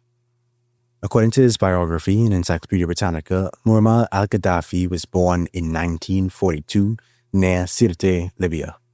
69 years later, he would be captured and killed in Sirte, Libya. After spending his early years in a tent, he graduated from the University of Libya in 1963 and then graduated from a military academy in 1965. In 1969, at the age of 27, Gaddafi pulled off a bloodless coup to seize power from King Idris I of Libya. For the next 4 decades plus, he would be the de facto ruler of Libya. Gaddafi was both a passionate Arab nationalist and a Muslim. In power, he tried to push both of his ideologies. He expelled Western military forces, expelled remaining Italian settlers and Jewish communities in Libya, nationalized the country's oil industry, banned alcohol and gambling, tried to unify with his Arab neighbors, occasionally by attempting coups in their countries, and stood against normalization with Israel. So a very mixed bag so far. Yeah. Until 1977, Gaddafi ruled the Libyan Arab Republic. But the culmination of his cultural revolution period from 1973 to 1977 would sideline his political and religious opponents, who were beginning to see him as unstable, hubristic, and authoritarian. That period would instead cement Gaddafi as the sole ruler of what he would rename the Socialist People's Libyan Arab Jamahiriya. As recounted in Libya, The History of Gaddafi's Pariah State by John Oakes, Jamahiriya was a term he coined in his Green Book, likely inspired by Mao's Little Red Book, published during the Libyan Cultural Revolution period. Jamahiriya was his idea of a state of the masses, governed by people's congresses and popular assemblies. And if it's one thing that makes a political movement it's empowering, it's slapping the people's and popular label on everything, regardless of any additional context. Yeah. So they had these democratic local assemblies called Basic People's Congresses that met 3 times a year. And those congresses appointed executive people's committees, which did most of the day-to-day stuff. And above it all was the General People's Congress. This period was simultaneously an effort to encourage popular participation through these congresses, while suppressing dissent through his control over the secret services. It was clear that Gaddafi was still in charge even after he stepped down from his former position as Secretary General in 1979 and simply and humbly dubbed himself the brotherly leader and guide of the revolution. Yeah, some of his hubristic stuff, like his rhetoric, his outfits, his reference to himself is you couldn't parody some of it. It is where the parodies of dictators in this part of the world come from. It is Gaddafi's kind of effect, I guess. Yeah, he was a character. Yes, that he was, yeah. He was definitely a character. Yeah. So, anarchist critiques of democracy are easy to find. And although Gaddafi's Libya was never solely directly democratic, even in his project, you could see some of the flaws, some of the issues that anarchists have identified in this approach to popular power. As the Congresses, the People's Congresses, were poorly attended and easily manipulated. Issues were often raised and were rarely resolved. And of course, compounding those flaws was the fact that these People's Congresses had no actual power over the things that mattered in Libya. Yeah. The oil industry, the armed forces, the security services, and foreign policy, where Gaddafi and his compatriots still ruled. Gaddafi decided where the oil money went, and he directed some of it to a great man-made river project that would extract from the ancient and non-renewable aquifer under the Libyan desert to supply the coast with a more stable water supply. Frustratingly for him, I could assume, Gaddafi did not get what he wanted out of the Revolutionary People's Congresses. So he created revolutionary committees to mobilize the people and safeguard their rule through commandos that answered to Gaddafi directly. These revolutionary committees could arrest counter-revolutionaries, establish revolutionary courts, and eliminate enemies of the revolution at home and abroad. The people he called stray dogs. All of this for the people, of course, and for the revolution.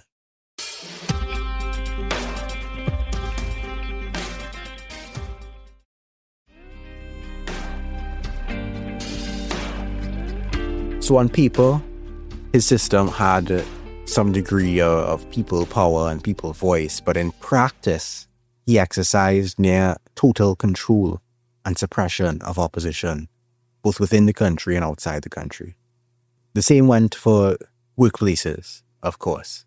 He spoke about worker partnership and power in the Green Book, but it was a state-controlled and state-distributed economy in Libya, run by oil money, with very few worker-run enterprises. There was also no real freedom of organization or strike in Libya, as independent unions were banned, and Gaddafi explicitly rejected class struggle, despite claiming to be a socialist. So, in The Return of Muammar Gaddafi by Tunisian academic Haytham Ghasemi, he highlights the cult of personality that was forged over the years of Gaddafi's rule that has resurfaced up to today. His proponents often point to the good that he did for the country, establishing basic social services, free healthcare and education, housing and land distribution, accessible loan programs, women's rights, and so on. And with that welfare state came naturally some base of popular support for a people who had little to nothing before. Mm-hmm.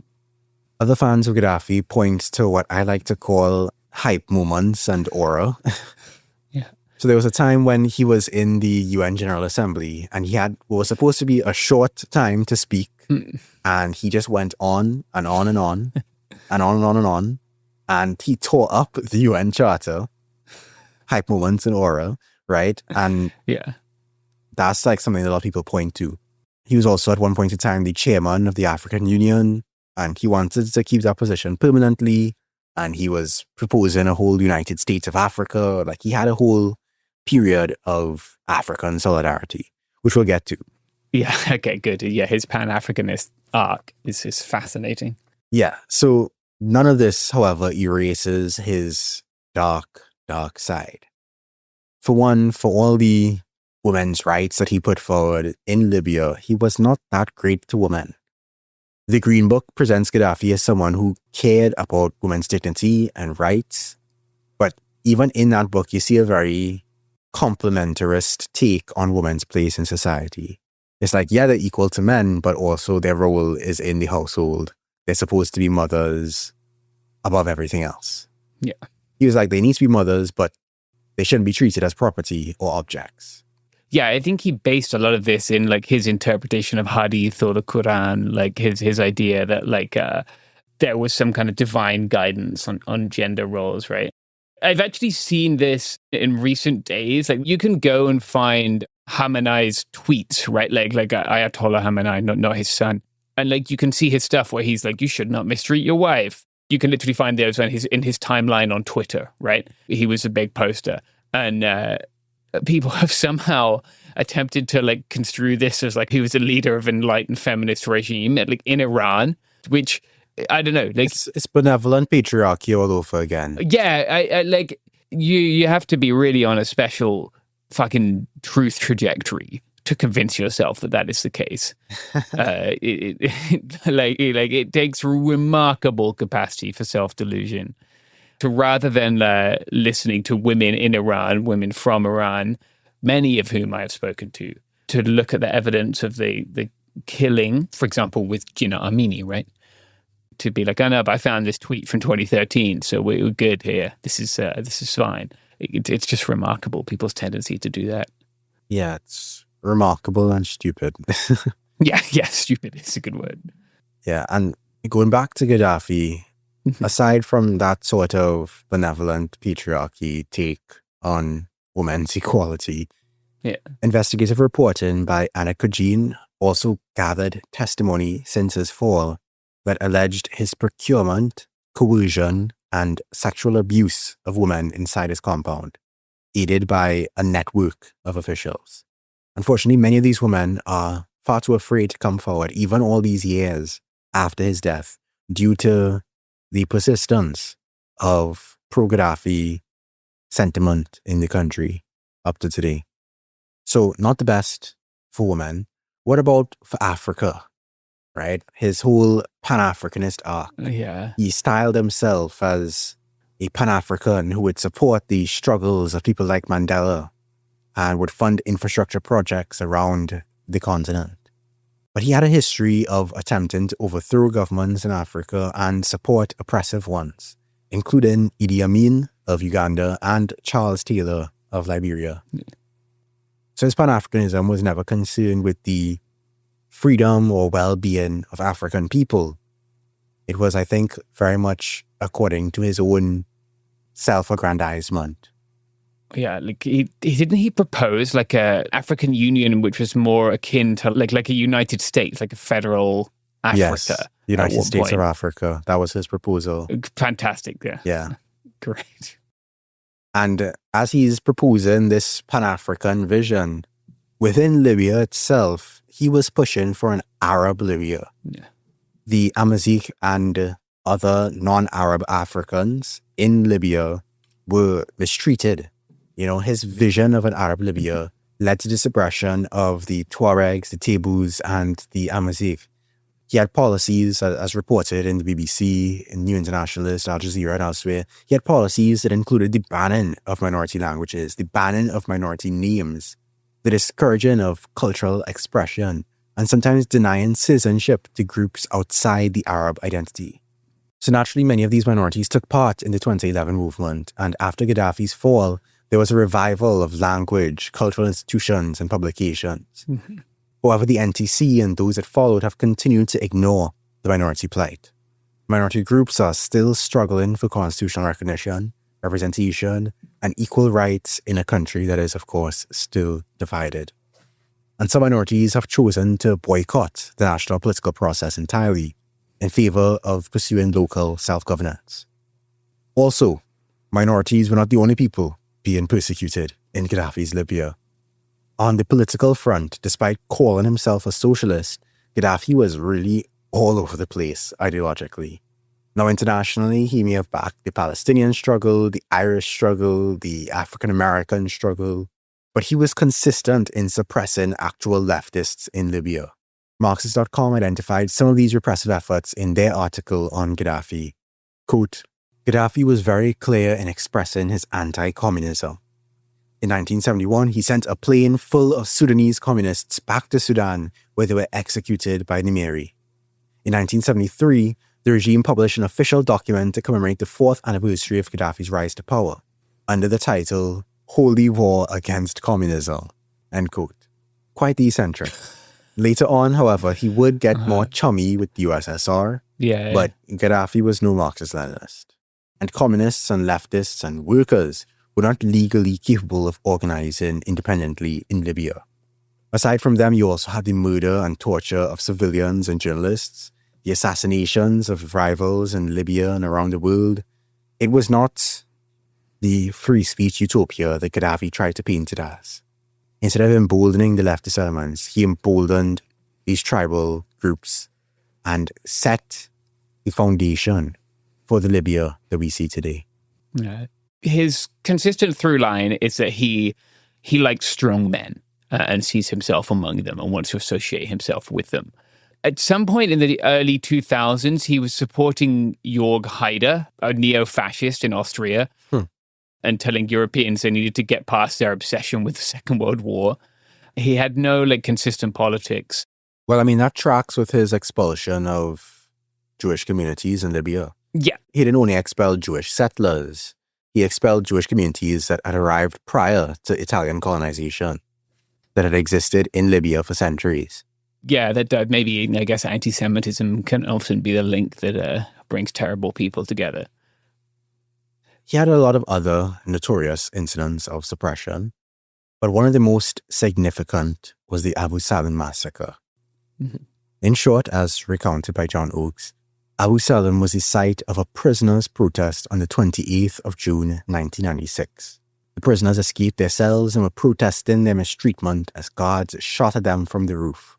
2 top security officials came and took command, ordering the shooting to stop and promising to address the prisoners' complaints if they returned to their cells and gave up the guards they had hostage.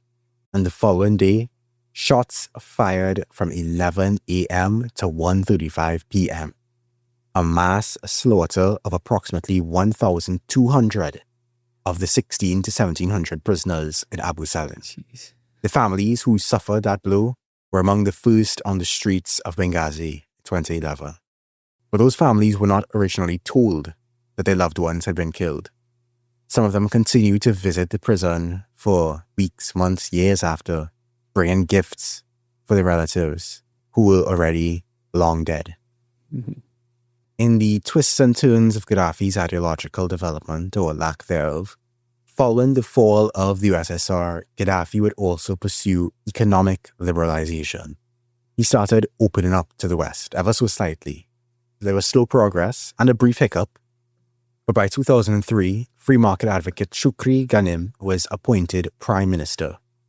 And before long, 360 state enterprises were privatized. By 2007, Libya was laying off as many as a third of the government workforce, 400,000 public sector workers. And according to a New York Times article from 2011, the IMF had actually praised Libya's economic reforms. So by 2011, conditions were so unbearable for so many workers, especially young people, there's no wonder that some of them fought with nothing to lose.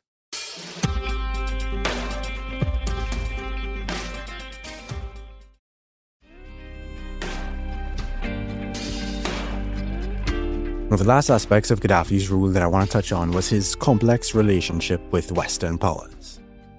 Early in his rule in the 70s and 80s, he did style himself an anti-imperialist revolutionary, and that is the image that a lot of people uphold of him to this day. Libya funded and armed revolutionary and militant movements worldwide, from the African National Congress, or the ANC, to the Palestine Liberation Organization, or PLO, to the Irish Republican Army, or IRA.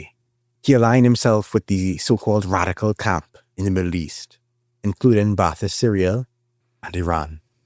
And Western governments accused Libya of supporting international terrorism. Libya was considered a rogue state. But as noted by Syrian anarchist Mazen Kamalmaz in an interview with Jose Antonio Guterres, quote, even when Gaddafi was declaring himself an anti-imperialist long ago, it was just a lip service while he engaged as an authoritarian in trivial terrorist acts that never meant to support the libertarian objectives of the victims of imperialism, end quote. Still, Reagan called him a mad dog, and the US bombed Libya in 1986 after attacks in a West Berlin nightclub were attributed to Libyan agents. Those bombings narrowly missed Gaddafi himself, but they killed his adopted baby daughter. Libya was also blamed for the 1988 bombing of Pan Am Flight 103 over Lockerbie, which led to sanctions by the United Nations and the US, which isolated Libya economically and diplomatically. In the 90s, however, with the fall of the USSR, Libya began slowly shifting toward cooperation. They handed over the suspects in the Lockerbie bombing, and sanctions began to loosen as they attempted to normalize relations. Western intelligence services soon started cooperating with Libyan intelligence against Islamist militant groups, including the Libyan Islamic Fighting Group, which is a thorn in Gaddafi's side. The early 2000s had Libya renounce its weapons of mass destruction program following the invasion of Iraq. The US and the UN subsequently lifted sanctions and diplomatic relations were restored fully with Western countries. Gaddafi hosted Tony Blair of the UK, Nicolas Sarkozy of France, and met with Obama as well. And many of these meetings with Western leaders produced multi-billion-dollar energy and business deals. Yeah. BP, Royal Dutch Shell, ExxonMobil, Chevron, Total Energies, they were all getting pieces of Libya's wealth. As Libya began adopting more neoliberal economic reforms like currency devaluation, trade liberalization, and more openness to foreign investment, Libya was also able to cooperate closely with Western intelligence during the war on terror, including assisting the CIA and MI6 in rendition and torture, as uncovered by Human Rights Watch. So by the mid-2000s, Libya had mostly reintegrated into the Western-led global system. And the West, for their part, simply ignored Gaddafi's continued human rights abuses. The counter-terrorism cooperation, the oil and gas contracts, and don't forget the brutal African migrant control were all too valuable for America and Europe.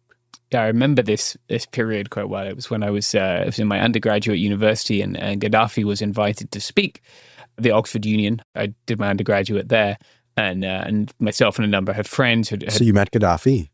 No, he spoke via video conference. Okay. Which they paused while they removed us for protesting Gaddafi's. Like it just seemed like this decades of abuse of his own people had been completely forgotten, right? Because he was now prepared to do abuse of other people that was beneficial to the United Kingdom, the United States. And we felt like that was abhorrent and wrong. So we went to make our feelings known. And the Oxford Union is a very silly institution, right? Which prides itself on free speech. And really, it just does kind of class reproduction for the most part. Right. And of course, like there was not freedom of speech for people who were going to be rude to someone who was in charge of a state, even if they were being rude on behalf of the thousands of people he's had murdered and tortured. And that was my little personal run-in with Gaddafi when I was 18. But yeah, I can't remember if we were not allowed in or we were booted out, because I am 2 decades and half a dozen traumatic brain injuries since my teenage years. But yeah, I do remember just being people are treating this like it's some kind of fucking novelty, and this person has real blood on his hands. Real people have suffered tremendously and died because of actions he's taken. It's not funny or cute. Wow. What year was that? It would have been in the early 2000s, the Bush era, because that's when I was in my undergraduate, second Bush term. So it would have been in 2006, somewhere there. Yeah, thankfully I never had any run-ins with Gaddafi. Yeah. Even at that time, I can remember just being sort of somewhat appalled by the Marxist-Leninist tendency to excuse crimes against humanity as long as they were done by people who said the right things, who had the right vibes, who condemned the right people, and the liberal tendency to excuse crimes against humanity so long as they were done in service of capitalism and the state. Yeah. Yeah, shockingly similar tendencies in some ways. Yeah, right. This fundamentally not rooted in the idea that people have a right to dignity. Both of them hold people as less valuable than other things, right? Be it capital or, the Marxist-Leninist tendency, honestly, it's not even the revolution that they believe it's more valuable than people. It's the revolutionary rhetoric. Yeah. With Assad, right? You can murder your own people with chemical weapons so long as you pretend to give a single shit about Palestinians, even though you've spent decades using your weapons to kill your own people and never once use them to actually help the people of Palestine, to actually protect people. Exactly. So at this point now, Gaddafi's trying to be all chummy with the West after he spent some time being chummy with Africa and spent some time being chummy with USSR and with rebel groups around the world. But that was just the thing, right? He had this track record of flip-flopping, you know? Yeah. And even though relations had normalized, these Western powers could not trust him. They still saw him as that mad dog. They still saw him as unpredictable and unreliable. In fact, even while he was cutting deals with these multi-billion-dollar corporations for the oil contracts and so on, when he wasn't getting what he wanted, he would threaten to nationalize to get what he wanted. And so the West, being opportunistic, were just waiting for an opportunity. They were done with playing his game. And that opportunity came when the people organically rose up against Gaddafi in 2011. Not long after, NATO intervened. In the years since, Libyans have suffered and died with no end in sight. It shouldn't be uncontroversial to say this. Gaddafi was not a true anti-imperialist. I don't think it's possible for a statesman or a government to be truly anti-imperialist. Government is foundationally exploitative internally, and when turned externally, that drive for exploitation is what we understand as imperialism. All the markers of imperialism worthy of condemnation, be it economic exploitation, cultural dominance, military violence, etc., is carried out under the label of governance when done within its own borders. When done against, for example, the non-Arab minorities in Libya. Yeah. I think what's missing from now popular anti-imperialist narratives is that connection, that analysis. And a gap in the analysis is what's creating this false consciousness that leads people to come to the conclusion that anti-imperialism means that XYZ government is anti-imperialist and good, and ABC government is imperialist and bad. That's not how the world works. States are never going to be liberatory. They're not able to produce a liberatory framework. At their best, they function as a welfare state. At their worst, you get mass suppression and cults of personality. Sometimes you get a combination of both, as with Libya under Gaddafi. And that's my message for today. Please stop lionizing leaders. Stay woke. Yeah. And all power to all the people. I've been Andrew Sage. This is It Could Happen Here. Peace.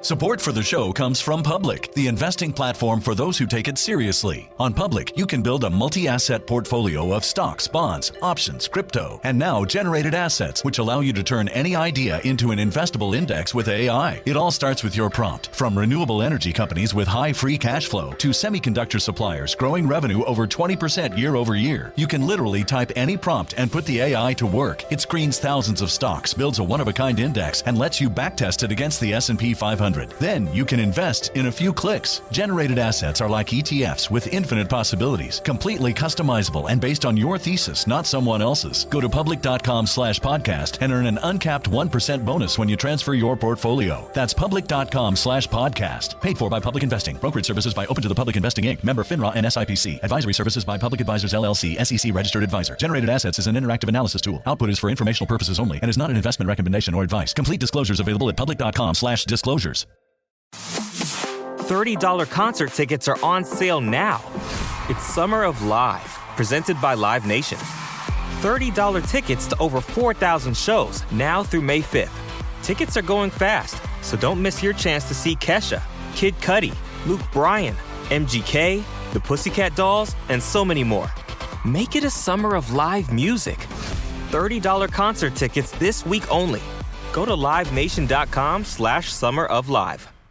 This is Jacob Goldstein from What's Your Problem? Business software is expensive, and when you buy software from lots of different companies, it's not only expensive, it gets confusing, slow to use, hard to integrate. Odoo solves that, because all Odoo software is connected on a single affordable platform. Save money without missing out on the features you need. Odoo has no hidden costs and no limit on features or data. Odoo has over 60 apps available for any needs your business might have, all at no additional charge. Everything from websites to sales to inventory to accounting, all linked and talking to each other. Check out Odoo at odoo.com. That's odoo.com. Protect your pet with insurance from Pets Best. Plans start from less than $1 a day. Visit PetsBest.com.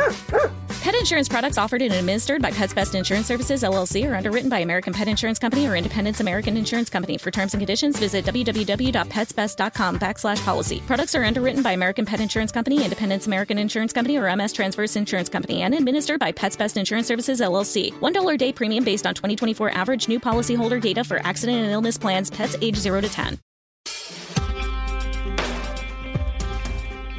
On Sunday, April 12th, I went to the Basement nightclub in Queens.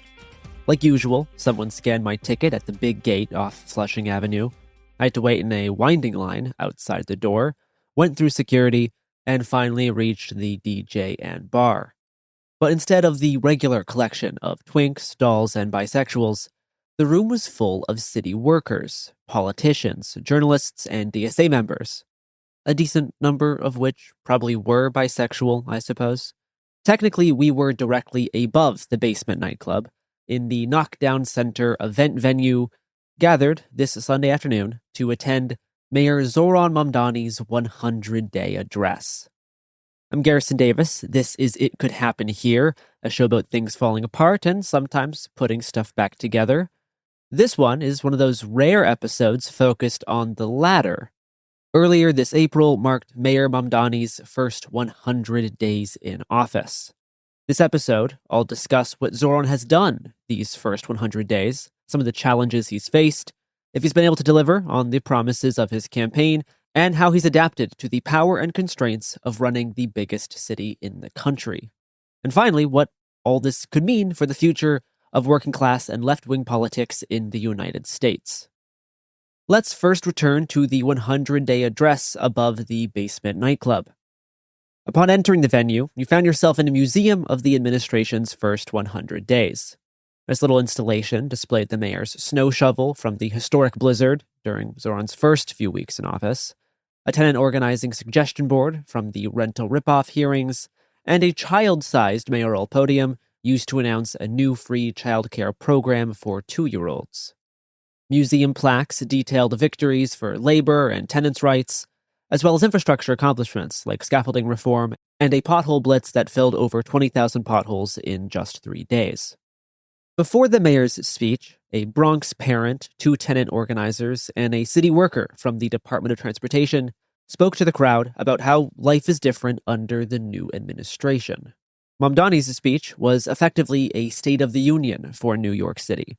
The mayor outlined the campaign promises the administration has fulfilled so far in their short time in office, and connected his style of governing to the sewer socialists of Milwaukee from the first half of the 20th century, who focused on strengthening public services. Because for too long, City Hall had not just failed to meet expectations, it had lowered them.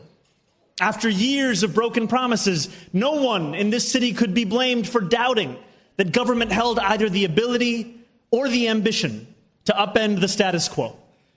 Yet, as I said on that freezing January afternoon to more than 8.5 million New Yorkers, we will make no apology for what we believe. I was elected as a democratic socialist, and I will govern as a democratic socialist. This speech was really the first time since the inauguration that the mayor has talked at length about what it means to govern as a democratic socialist, and the example that New York City can set for the rest of the country. The address was mostly attended by city workers, who the mayor invited to enter into a ticket lottery. For most of the speech, I was pinned between a group of uniformed Department of Sanitation employees and workers from the Department of Consumer and Worker Protection. The event in general was focused on uplifting civil servants and celebrating public service, whether that be bus drivers, school teachers, or the sanitation workers that kept the city running during the worst snowstorm in years. It feels like for the past few decades, the only public sector job that gets regularly celebrated as noble by those in government or in the media and promoted by pop culture is being a police officer.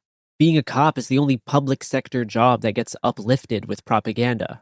Zohran's little videos promoting 311 city call center workers is, to quote friend of the pod Ben Lorber, rolling back decades of neoliberal propaganda, reasserting the dignity of public sector work and workers. A common turn of phrase uttered by Mayor Mamdani is, if you can't solve the smallest task in someone's life, why would they ever trust you to solve the biggest one? So let's go over some things, big and small, that Mamdani has been able to do in his first 100 days. One of Mamdani's core campaign promises was to freeze the rent. On February 18th, Mayor Mamdani appointed 6 new members to the 9-member Rent Guidelines Board, which each year is tasked with determining the rent increase percentages for the more than 1 million rent-stabilized apartments in the city. Under Eric Adams, the board approved a 3% rent increase for 1-year leases and a 4.5% increase for 2-year leases. In just a few weeks, the new board will hold a preliminary vote to freeze or raise rents before their final vote in June. Public testimony on rent adjustments is currently underway. Housing in general is one of the top issues affecting affordability in the city, and the mayor's approach has not been limited to filling vacancies on the Rent Guidelines Board. After Zohran's inauguration speech on January 1st, he went to a neglected apartment building just east of Prospect Park to sign an executive order revitalizing the mayor's office to protect tenants and appointed a tenant organizer to lead the office. This apartment building was owned by a literally bankrupt landlord called the Pinnacle Group, who was responsible for more than 5,000 housing violations and 14,000 complaints. The revamped office to protect tenants and the mayor intervened in the bankruptcy proceedings and successfully secured $30 million in repairs and upgrades for tenants, as well as protection from future displacement. Through this office, the administration has continued to crack down on bad landlords who violate New York City law and mistreat tenants. Just a few weeks after the inauguration, Mamdani announced a $2.1 million settlement from A&E Real Estate Properties for tenant harassment and hazardous conditions across 14 buildings in Brooklyn, Manhattan, and Queens.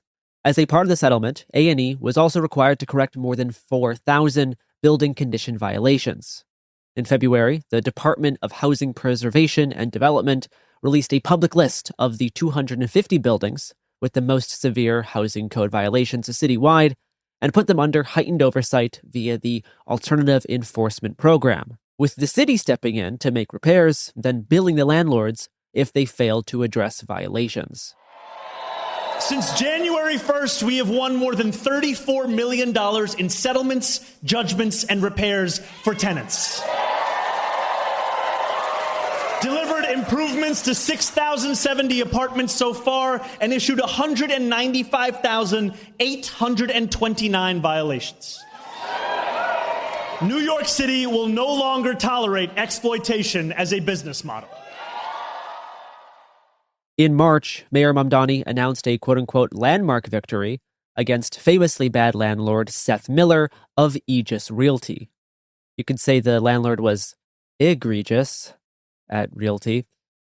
The city brought a case against Miller for dangerously derelict conditions at 919 Prospect Avenue in the South Bronx, and for the first time ever, courts imposed the maximum penalties under the city's nuisance abatement law, a $1,000 fine per day until housing violations are addressed, and $2.174 million in retroactive penalties. During the first 100 days, the city held 5 rental rip-off hearings, one in each borough, providing New Yorkers a platform to discuss various problems with their landlord, from poor conditions to repair delays or junk fees. This was a dedicated public forum for tenants to speak directly to city officials and collectively shape housing policy going forward. A month into office, the mayor announced a $38 million investment to install modern heating and cooling in 712 of New York City's public housing units at the Beach 41st Street houses in Queens. And technically, this is after the first 100 days, but I think it's worth mentioning that just a few days ago, Zohran announced a $2.5 billion investment in public housing to deliver new energy-efficient lighting and faucets to 45,000 homes, heat pumps in 20,000, and 10,000 new induction stoves, all affecting the NYCHA public housing in New York City. On Zohran's very first day in office, he also signed 2 executive orders to accelerate housing construction, by building on city-owned properties to increase the supply of affordable housing and cutting red tape to make it faster and more affordable to build. The development approval process for building affordable housing has been reduced by more than 2 years by the administration's implementation of the new voter-approved expedited land use review procedure, combined with a new program called the Neighborhood Builders Fast Track, which will pre-select qualified developers to shorten the pre-development timeline by 8 months for certain projects on city-owned land. Another of Zohran's core campaign promises was universal childcare. On his 8th day in office, Mayor Mamdani announced a partnership with Governor Kathy Hochul to provide free childcare for thousands of 2-year-olds in New York City, with a $1.2 billion increase in state funding.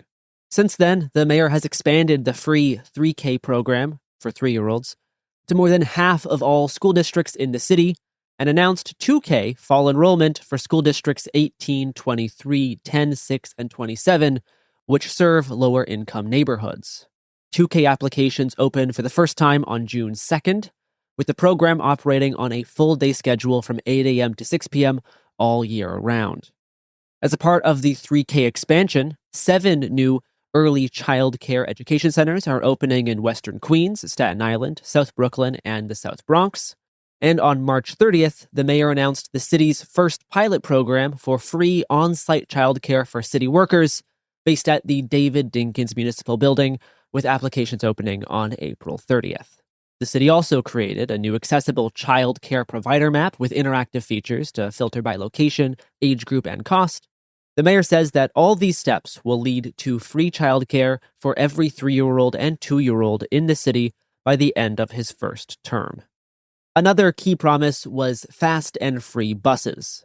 The administration is making headway on the fast part by building more bus lanes, redesigning streets, as well as adding protected bike lanes on McGinnis Boulevard, 31st Street in Astoria, Ashland Place, across Flatbush, East Flatbush, Midwood, and Brooklyn and Kingston Avenues in central Brooklyn. Mamdani restarted the stalled Madison Ave bus lane redesign to make buses faster and more reliable for 92,000 daily riders. The city announced a new bus lane for the Bronx crosstown bus service to Yankee Stadium and restarted the Fordham Road bus lane project to improve the busiest bus corridor in the Bronx, servicing an average of 130,000 daily riders across 4 routes. Just this week, construction began in Brooklyn for the redesign of Flatbush Avenue, with the goal of improving bus speeds by over 40% for 132,000 daily riders. And before the World Cup this summer, Zohran has promised to complete new bike lanes and pedestrian upgrades in Lower Manhattan. As for the free part, that will be a bit harder.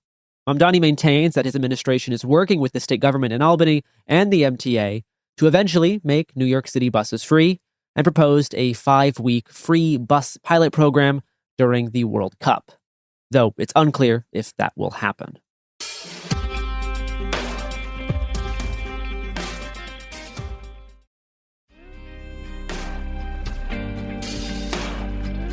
It's not all sunshine and rainbows in New York City. Upon taking office, Mayor Mamdani discovered the city was facing an unexpected financial crisis in the form of a hidden $12 billion deficit left by former Mayor Eric Adams, stemming from years of fiscal mismanagement and the underbudgeting of essential services like rental and cash assistance, shelters, health insurance, and special ed. As mayor, Eric Adams covered up this massive budget deficit by leaving the gaps grossly understated, gaps that were made worse by divestment in New York City by the state under former Governor Andrew Cuomo. The mayor is actually required by law to have a balanced budget. So rather than sweeping this under the rug by continuing to cook the city's books like his predecessor, Zohran chose transparency about the financial crisis he's inherited and signed an executive order to designate chief savings officers in every city agency to streamline processes and eliminate waste. Some of these savings so far include canceling $20,000 of Slack subscriptions to saving hundreds of thousands of dollars by foregoing vacant office space. Through his relationship with Governor Kathy Hochul, the mayor secured $1.5 billion in state aid in February. That, combined with higher-than-expected Wall Street revenues and savings measures, shrunk the deficit to $5.4 billion. Zohran's preliminary budget, released last February, sparked criticism for failing short of promises to increase funding to parks and libraries. While campaigning, Zohran advocated for city libraries to receive 0.5% of the city budget, but the preliminary budget only allocated 0.39%, which is actually a $29 million cut from the last Adams budget, down to $456 million. Meanwhile, the park budget remained effectively flat at about 0.5%, rather than boosting it to 1% of the total budget, as Mamdani previously hoped. Though in March, Mayor Mamdani announced new capital investment of $50 million to reconstruct 10 parks in underserved neighborhoods. This February budget is preliminary and subject to change as Zohran's negotiations with the city council and the state continue. In February, Mamdani reversed a previous policy against the forced removal of homeless encampments after 20 people died in the street during a horrific blizzard and sudden cold snap in late January, despite the efforts of outreach workers visiting known homeless people every 2 hours to offer warm shelter and check if they needed help. 1,400 people were placed into shelters and warming centers during that first freeze, with 85 people involuntarily moved or hospitalized. The new encampment sweep policy will be led by the Department of Homeless Services rather than the NYPD, as they were under Eric Adams, which Mamdani said put homeless New Yorkers in danger and was ineffective in moving people into shelter or housing. Under the new plan, after posting a removal notice, outreach workers will visit encampments every day for a week with the goal of connecting people to shelter and establishing a pipeline to stable housing, while opening new shelters across the city, including New York City's first ever pet-inclusive transitional housing facility for families. Much of the criticism levied at Zohran revolves around his choice to retain NYPD Commissioner Jessica Tisch, something he announced before the election. Zohran did cancel an Eric Adams plan to add 5,000 more NYPD officers, but as promised, their budget remained effectively the same, despite the financial deficit. But Tisch specifically has been seen as a rare moderating force in the administration, an outlier that may be preventing police reforms that Zohran campaigned on, like disbanding the SRG, the Strategic Response Group, tasked with responding to both protests and terrorism, as well as getting rid of the NYPD gang database. Critics have noted that Zohran seems to be moving towards quote-unquote reforms of the gang database, rather than his previous call to get rid of it, saying in early April, quote, "I've made my critiques of the database clear, and the NYPD has also implemented a number of reforms as per the recommendation that came through, and the implementation of those reforms and the results of that are part of the active discussion that we are having," unquote. The gang database in New York has shrunk by 40% in the last 2 years. As for the SRG, Mayor Mamdani still maintains that he remains, quote, "steadfast in my commitment to disband the SRG, to do so in a manner that upholds both First Amendment rights of New Yorkers and keeps New Yorkers safe, and that is the subject of an active conversation that we are having," unquote. Commissioner Tisch has been particularly resistant to the idea of disbanding the SRG, though earlier this month, Mayor Mamdani's chief of staff, Elbisgard Church, said on the news that the administration remains committed to fulfilling the campaign promise of disbanding the SRG, and that a delegation of City Hall and NYPD officials traveled to Columbus, Ohio, to learn about their protest policing model focused on, quote, communication and, quote, de-escalation over mass arrests and aggressive force. The commitment is to disband the SRG, and I think that the Columbus visit showcases that we are committed to a really disciplined approach here. We want it to work, and we want to do it in collaboration with the NYPD. So the mayor is in regular conversation with his police commissioner, and our teams also meet regularly so that we can design something that is best suited to that commitment being fulfilled and not compromising any of the safety and the protection that New Yorkers deserve. In an April interview, Mayor Mamdani did express to the New York Times that when unable to reach an agreement with Tisch, he does have the power to overrule her on police policy if needed. Quote, "Ultimately, I hold the final decision no matter which department or agency we're speaking about," unquote. Mamdani has not exercised this power with the NYPD as of yet. In March, Zohran took the first step in establishing the Department of Community Safety, by opening the Office of Community Safety, led by Deputy Mayor Renita Francois, who directed de Blasio's action plan for neighborhood safety and advised Campaign Zero, which opposes the gang database. The new Office of Community Safety will develop strategies and coordinate efforts to combat gun violence, mental health crisis response, hate crimes, and substance abuse issues. At the announcement, Francois said, quote, "The evidence is clear. Addressing what ails our communities, whether that be crumbling physical infrastructure, social disconnection, or a lack of access to economic opportunity, is how we best ensure that our communities are safe," unquote. It's too early to judge the impact of the office, but such an office or city department has the potential to challenge the police's monopoly on public safety. The other common critique of Mamdani is based on his endorsement of Liberal Governor Kathy Hochul and his decision to focus on governing rather than dedicating resources and political capital towards further uphill primary challenges. Zohran has said, quote, "The success of our movement will be defined by the success of our government." Through his working partnership with Governor Hochul, the mayor has been able to extract wins from the state, particularly for universal childcare and the $1.5 billion in state aid. In the realm of discourse, some leftists, anarchists, or ultras have jumped on any fault or policy shift as a sign that Zohran has wholly moved to the right or betrayed the movement. Such opinions are rewarded by the social media economy, which tends to encourage whatever is seen as the most radical, extreme, or divisive opinion. This tendency has been present even among some of Zohran's earliest online supporters. Behind this tendency is a willingness and, frankly, hunger to turn on Zohran, not necessarily for anything he has or has not done, but because of the position he now occupies. Zohran used to be an outsider, challenging the Democratic establishment embodied by Andrew Cuomo. But now he's one of the most popular Democrats in the country. DNC social media accounts are posting Zohran memes and hype videos.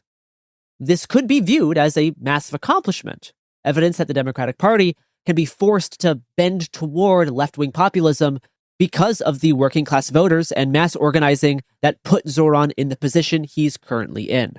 But others view Zohran's acceptance and select promotion within the party as a sign he's been corrupted, co-opted, recuperated, or made palatable. Both of these things can be partially true. The Democratic elite certainly have their own motives for dipping their toes into the Mamdani hot tub, just as Zohran and the New York City DSA have their own aspirations for influencing the direction of the party toward social democracy and democratic socialism. In general, there's a lot of confusion or disagreement on what it means to be a democratic socialist in a position of power. As an executive, Zohran is in a unique position that not many other DSA members have ever had. Being in such a position of power informs and shapes the way someone interacts with the systems of party and state in a way that those outside of power cannot fully understand. It filters ideology into material actions. This idea frightens many, but differences in political horizons also affect the way people interact and move with these systems. The question is not what should Zohran do if there were no constraints on his power, because then obviously he should just implement utopian communism. But his power obviously does have constraints. If the goal for the left is to build a working class movement, to that end, as a function of Zohran's constraints, it may actually be more effective for him to operate down certain state pathways that allow him to facilitate the building of a working class movement and avoid other, more extreme pathways that, because of the current constraints on executive power, would either be ineffective at best or self-destructive at worst. As the mayor, Zohran's job is to run the biggest city in the country. And as a democratic socialist, that means using government to make life better for the working class. His task is to govern in a way that alleviates economic conditions to make it easier to organize and build a working class movement. But building that movement is not his job. It's yours. It's the job of the people. And such a movement is the only way of holding elected leaders like Zohran accountable. Zohran is not a revolutionary, nor is he an organizer. He's the mayor of New York City, And as mayor, he has to serve more than 8 million New Yorkers, not just the 14,000 members of New York City DSA. The mayor may join the picket line with striking nurses and fight for working-class New Yorkers in City Hall, or even open an office of mass engagement, like Zohran has done. But it is up to those outside City Hall to move in tandem by working to rebuild a labor movement. Assuming that Zohran or some random public official can just do whatever's the most extreme radical thing, mistakenly sees the state as having more power than it actually does. People often see the state as an ahistorical, abstracted seat of power. But no, the state is just the mediator between capital and labor. The power of the state to support labor is exercised by doing things that are in the interest of labor and society as a whole, rather than just capital. But this ability is directly linked to the extent that labor is organized. So if labor is largely unorganized, then Zohran is more restrained in what he can do. What he can do then is use his position to help build working class power, which will then enable him further, so on and so on. The state has no power against capital outside of the power that labor gives it. Our situation is one where capital is very strong, which means when the state serves capital, it's quite strong. But in its function of serving labor, it's rather weak, because the left has failed to reckon with the fact that right now, labor is actually quite weak, which means that state actors, even those on the pro-labor left, are very constrained. So the main thing they can do to strengthen labor is providing better conditions for which labor power may be built. And importantly, organizers must utilize those conditions to build the labor movement. Zohran's other task is to demonstrate that left-wing working-class politics can actually govern, not just critique. Whether or not he succeeds at governing and delivering for working-class New Yorkers determines the perceived viability of democratic socialist politics nationally going forward. As Mamdani has said, the worth of an ideology can only be judged by its delivery.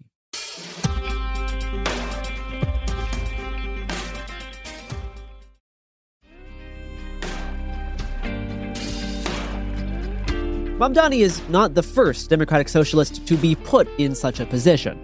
In his 100-day address, Mayor Mamdani spoke about the so-called sewer socialists of Milwaukee, Wisconsin, who 100 years ago, quote, built the greatest public park system in the nation and weathered the Great Depression better than almost any other American city.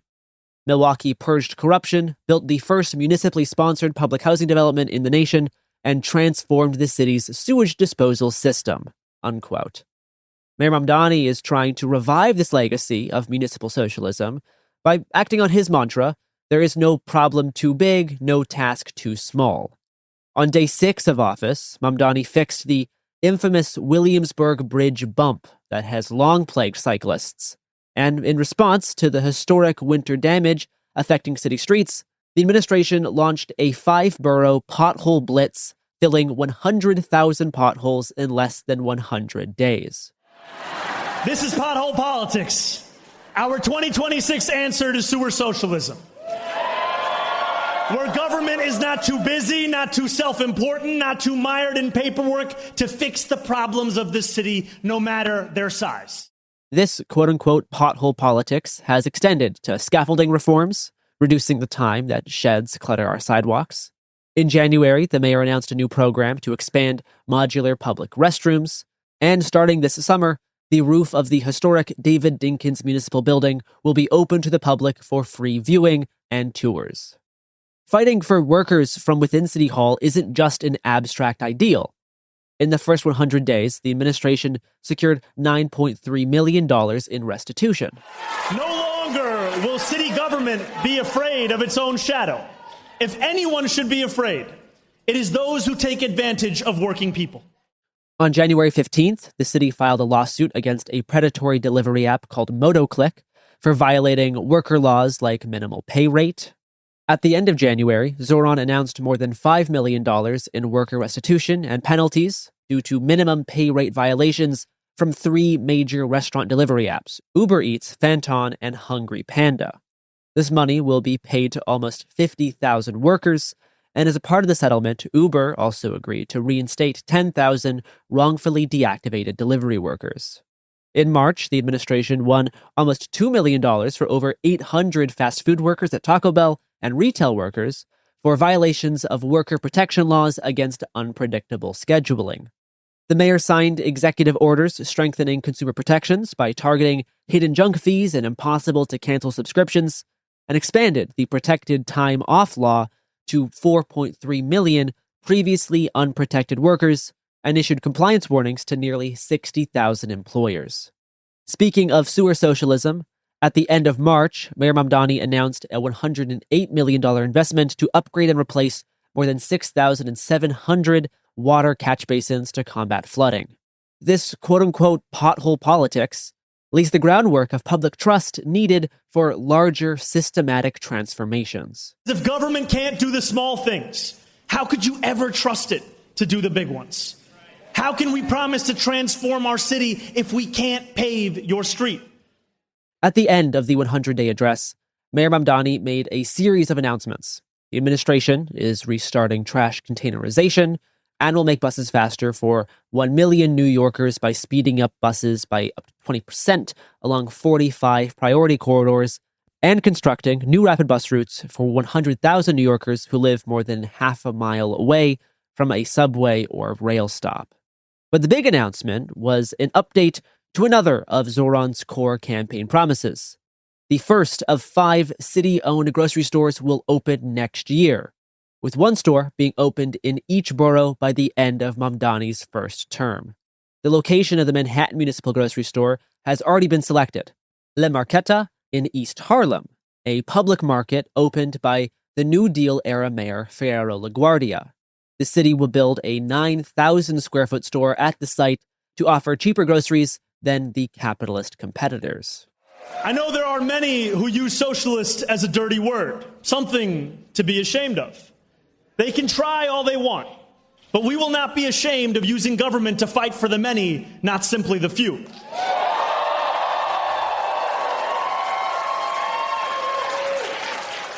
We will not be ashamed of adding more heat pumps to NYCHA buildings in the Rockaways, or building more supportive housing in Harlem, or standing steadfast alongside our trans neighbors.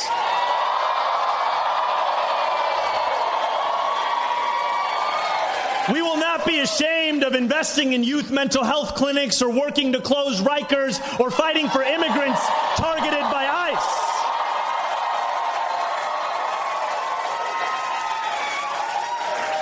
To any New Yorker, whether you're under attack from the federal government's cruelty or suffocating under the affordability crisis, we will stand beside you.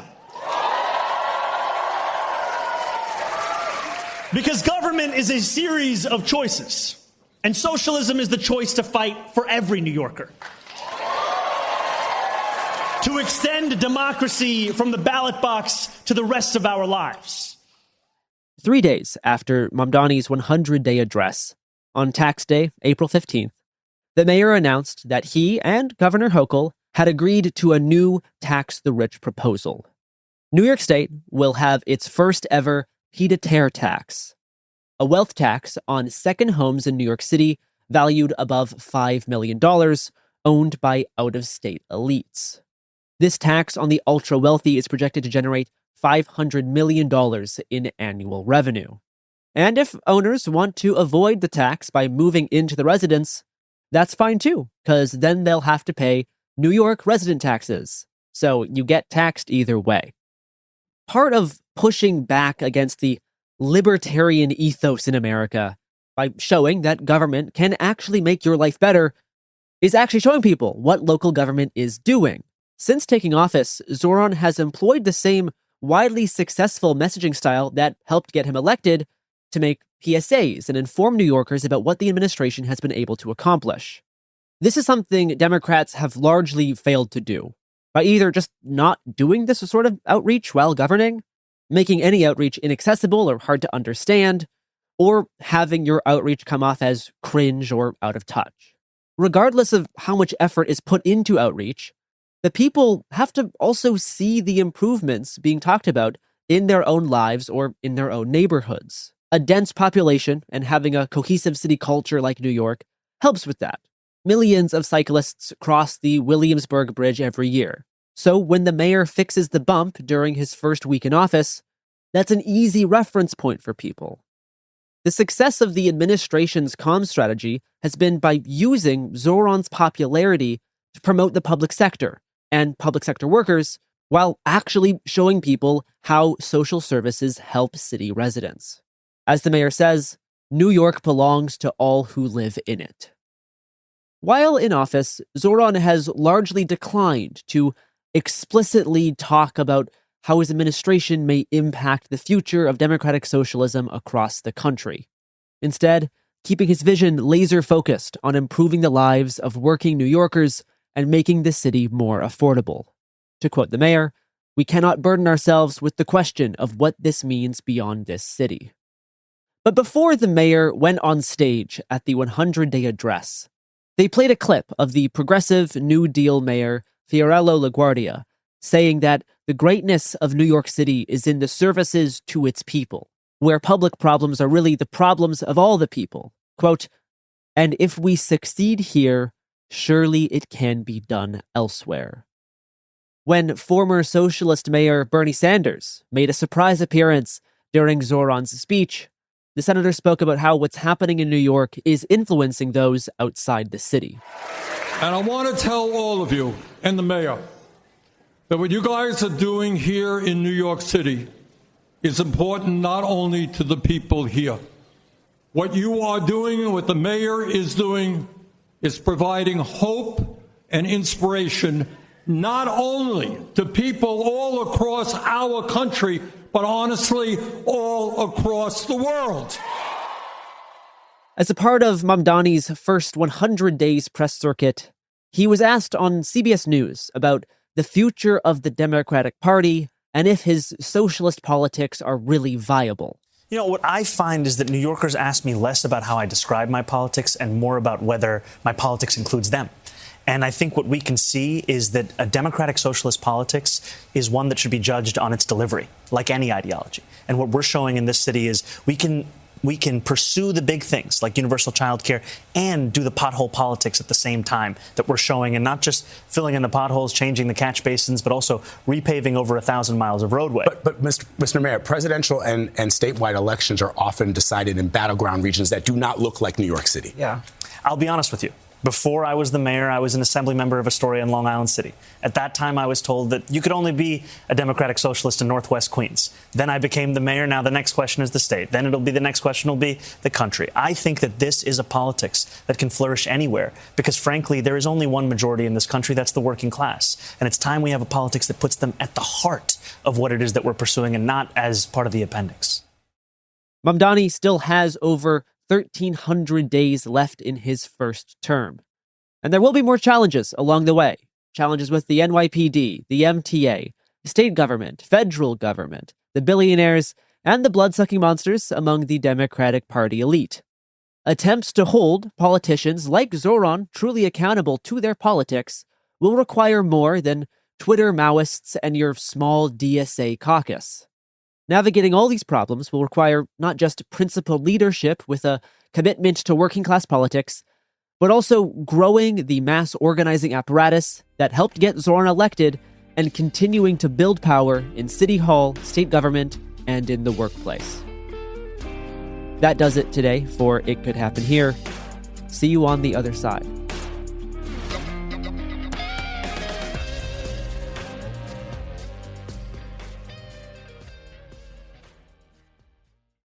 Support for the show comes from Public, the investing platform for those who take it seriously. On Public, you can build a multi-asset portfolio of stocks, bonds, options, crypto, and now generated assets, which allow you to turn any idea into an investable index with AI. It all starts with your prompt. From renewable energy companies with high free cash flow to semiconductor suppliers growing revenue over 20% year over year, you can literally type any prompt and put the AI to work. It screens thousands of stocks, builds a one-of-a-kind index, and lets you backtest it against the S&P 500. 100. Then you can invest in a few clicks. Generated assets are like ETFs with infinite possibilities, completely customizable and based on your thesis, not someone else's. Go to public.com/podcast and earn an uncapped 1% bonus when you transfer your portfolio. That's public.com/podcast. Paid for by Public Investing. Brokerage services by Open to the Public Investing Inc. Member FINRA and SIPC. Advisory services by Public Advisors LLC, SEC registered advisor. Generated assets is an interactive analysis tool. Output is for informational purposes only and is not an investment recommendation or advice. Complete disclosures available at public.com/disclosures.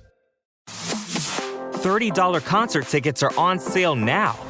It's Summer of Live, presented by Live Nation. $30 tickets to over 4,000 shows now through May 5th. Tickets are going fast, so don't miss your chance to see Kesha, Kid Cudi, Luke Bryan, MGK, the Pussycat Dolls, and so many more. Make it a summer of live music. $30 concert tickets this week only. Go to livenation.com/summeroflive. This is Jacob Goldstein from What's Your Problem? Business software is expensive, and when you buy software from lots of different companies, it's not only expensive, it gets confusing, slow to use, hard to integrate. Odoo solves that because all Odoo software is connected on a single affordable platform. Save money without missing out on the features you need. Odoo has no hidden costs and no limit on features or data. Odoo has over 60 apps available for any needs your business might have, all at no additional charge. Everything from websites to sales to inventory to accounting, all linked and talking to each other. Check out Odoo at odoo.com. That's odoo.com. Protect your pet with insurance from Pets Best. Plans start from less than $1 a day. Visit petsbest.com. Pet insurance products offered and administered by Pets Best Insurance Services, LLC, are underwritten by American Pet Insurance Company or Independence American Insurance Company. For terms and conditions, visit www.petsbest.com/policy. Products are underwritten by American Pet Insurance Company, Independence American Insurance Company, or MS Transverse Insurance Company, and administered by Pets Best Insurance Services, LLC. $1 a day premium based on 2024 average new policyholder data for accident and illness plans, pets age 0 to 10.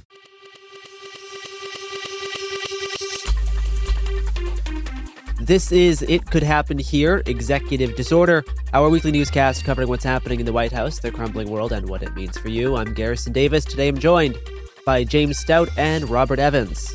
This episode we're covering the week of April 22nd to April 30th.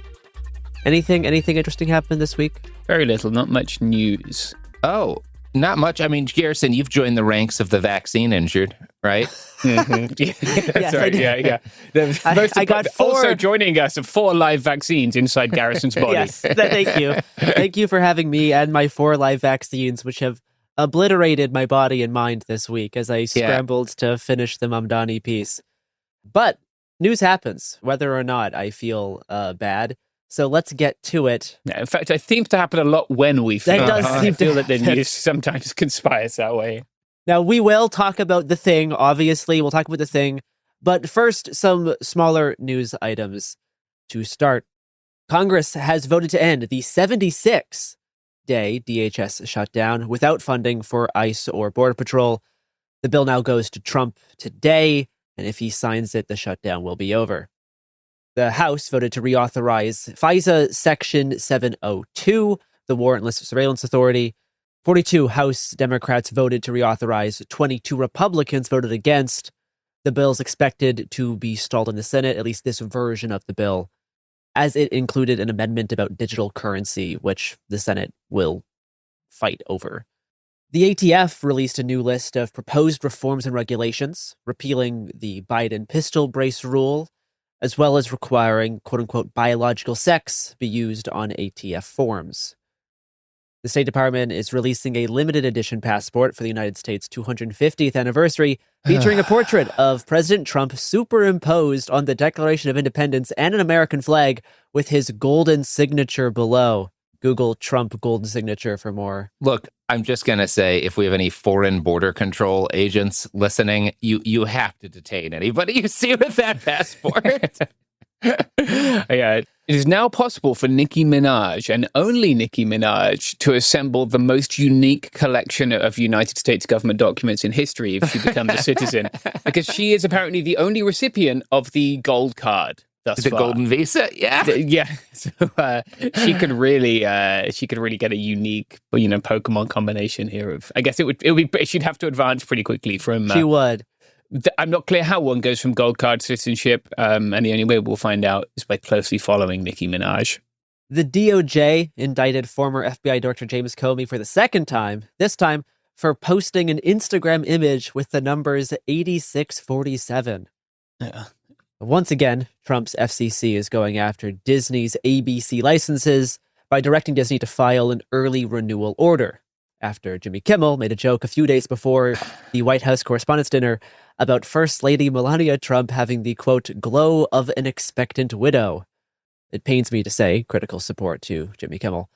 President Trump, David Ellison, Todd Blanche, Stephen Miller, Barry Weiss, Paramount's chief legal officer, and several CBS journalists met in a closed-door dinner in Washington, D.C. last week as the Paramount buyout of Warner Brothers and CNN progresses. Nightmare blunt rotation. Maine Governor Janet Mills vetoed the state's 18-month data center moratorium, the first of its kind in the country. Days later, Mills dropped out of the Senate race, paving the way for populist candidate Graham Plattner to receive the Democratic nomination and go up against Susan Collins in the midterms. Most of the Dems seem to already be behind him. I saw a post from the @Democrats account, picture of Graham. Yeah, it's going to be interesting to see how the Democratic Party kind of falls in line behind this guy, given the fairly unique degree of controversy over the Nazi tattoo and a couple of other things that have come up. But this has been, in general, the gap between kind of how random progressives and Democrats online talk about Plattner and how people in Maine feel about him has been massive from the jump. And I think a lot of it has to do just with the fact that this guy went about campaigning in a very dedicated way. He visited basically every county that he could. And it goes to show that the consensus that builds online around candidates will never matter as much as what they're out there actually doing in the world. And it's useful to get a reminder of that, whether or not you think this is a tremendous disaster, just the degree to which all of the talk about this guy online had no impact on his ability to actually win. Yeah. Now, this is a unique case. There aren't a whole lot of seats that are like the seat that he's going to be taking, right? In terms of both the weakness of your primary rival and the weakness of the other party if you should happen to win the primary. This is not every congressional district, but it's still kind of an interesting case study. Maine is also it's not California, Californian sort of discourse happens online because we're a vast state and, we have these big cities and such, and Maine is different. He has good ground game and that matters more there, it seems. And this signifies a rejection of Democratic establishment politicians and a hunger for change. Yep. And the fact that someone with all the controversies that come with Plattner was able to beat the Democratic establishment, I think shows how hungry, how hungry people are to upseat these blood-sucking monsters. Yeah, we'll keep reporting on that. I'm kind of interested in this race. So. Yes, no, absolutely. I mean, Susan Collins plays a unique role in the Senate right now. Mm-hmm. Finally, for me, on Saturday, a car bomb exploded at a police station in Dunmurry, Northern Ireland, outside Belfast. A group calling itself the quote-unquote New IRA claimed responsibility, and a 66-year-old man has been arrested. Yeah. New IRA, 66-year-old man. Well, the New IRA it grows out of the real IRA, right? Was it the New IRA who killed that journalist a few years back in Belfast? You know what? I don't know. The New IRA, yep, admitted responsibility, yeah.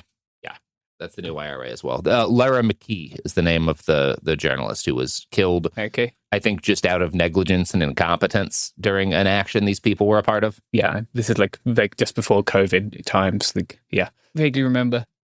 So, 2 large vessels, including a tanker, have been seized by pirates off Somalia. Another attempted hijacking by pirates was prevented. I'm just going to quote the UKMTO here. Quote, "The master of a cargo vessel was approached by 2 small fishing vessels with armed persons aboard. One vessel approached within 600 meters. Warning shots were fired and the suspicious craft returned fire. The suspicious boat moved away and made clear of the vessel. All crew are safe and accounted for. Vessels are advised to transit with caution and report any suspicious activity to UKMTO. Authorities are investigating." I saw another incident where a ship had fired a flare at people who were allegedly attempting to board it, right? But it seems like there has been an uptick in incidents, especially as ships generally are having a hard time right now. The United States has also been boarding a number of vessels to inspect them as part of its blockade on Iran and Iranian goods. Secondly, JNIM, that's Jamaat Nusrat al-Islam wal Muslimin, and the Aswad Liberation Front in Mali launched a shock offensive this week that saw them sweep into Mali's capital, assassinate the defense minister, and force the military junta and its allied Russian forces to abandon whole cities. They also abandoned a number of bases, right? The JNIM have captured like massive amounts of Russian Africa Corps material. But this is a pretty ground-shaking offensive. This is a big change for Mali. The junta in Myanmar, I think I'm going to still keep calling them that. They've rebranded themselves as a civilian government. They're not. No. Min Aung Hlaing has retired as a general and just become president and changed clothes and done the same shit. Like, the junta reclaimed Falam this week, which is in Chin State. It's the capital of Chin State. Fighting has been happening there for months. I've been talking to people pretty regularly who are taking part in the battle there. They're obviously, they lost friends in the battle. They are not happy about this, but I think it's fair to say that spirits among the resistance generally remain pretty high, and they hope that they'll return to Falam soon enough. Doug Burgum has announced a United States geographical or geological survey? USGS, Geological Survey. Yeah. I know that because of the film Evolution starring David Duchovny. Not familiar. This is an important piece of news for the listeners. There was a brief period of time in between X-Files and Californication where we thought that David Duchovny might have a career as a comedic actor, and no, he did not. That he might have a career. Yeah. Hey, I love Duchovny. Career. No He's had a great career, just not as a comedic actor. Yeah.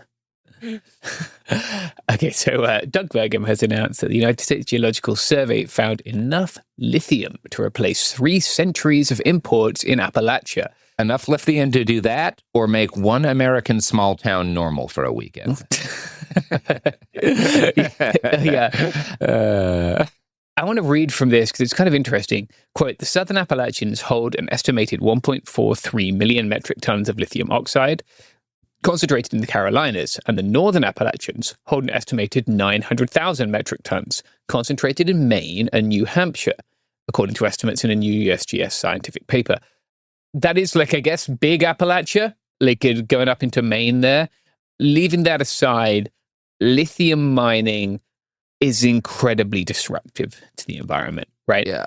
Generally, there's 2 ways you could do it. You can extract it from brine, like they do in Chile, and I think other places, I think they're trying to do that in California. Otherwise, it's open pit mining. The water use, the energy use, ecological damage will be huge. The potential for disasters is not zero, and the people of Appalachia should be more than familiar with how this tends to go, right? There's a long history of mining and mining disasters.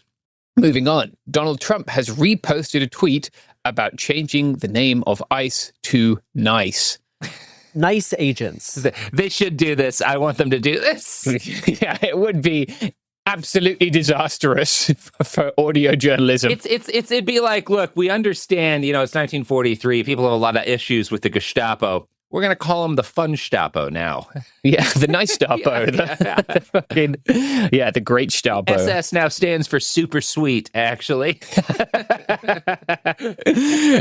The White House account and the DHS account have posted nice images or hype videos since this as well. Yeah, we have to consider there's like a 40% chance this happens at least. Yeah, no, this might happen. This could very much happen. Like, we're laughing, but this could be the future.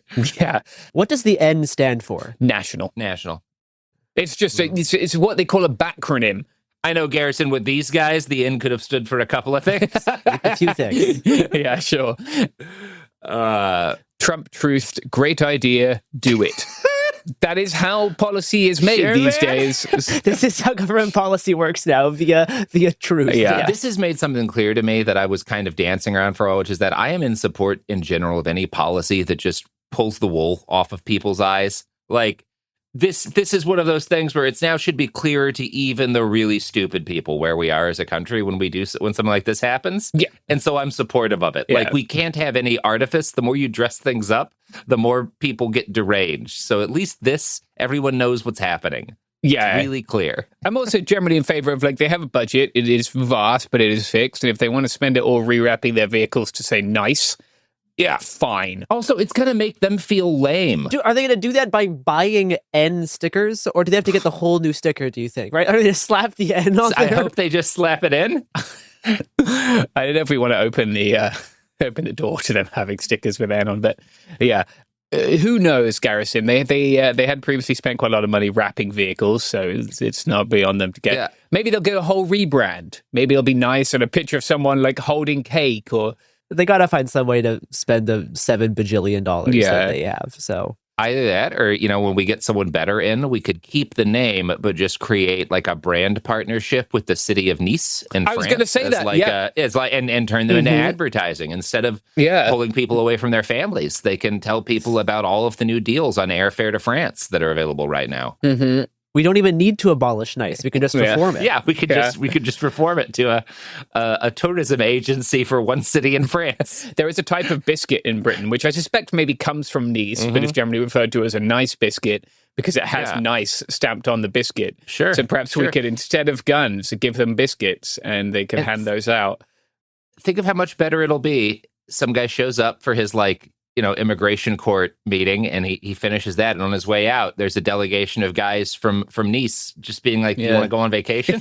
One of France's top 5 or 6 cities?" I assume the Niçoise cops. Yeah, they give you like one of those special salads they make there with so many. Yeah, it could be great. Hit us up. This could be it. This could work. Yeah, if you're the mayor of Nice, we can introduce you.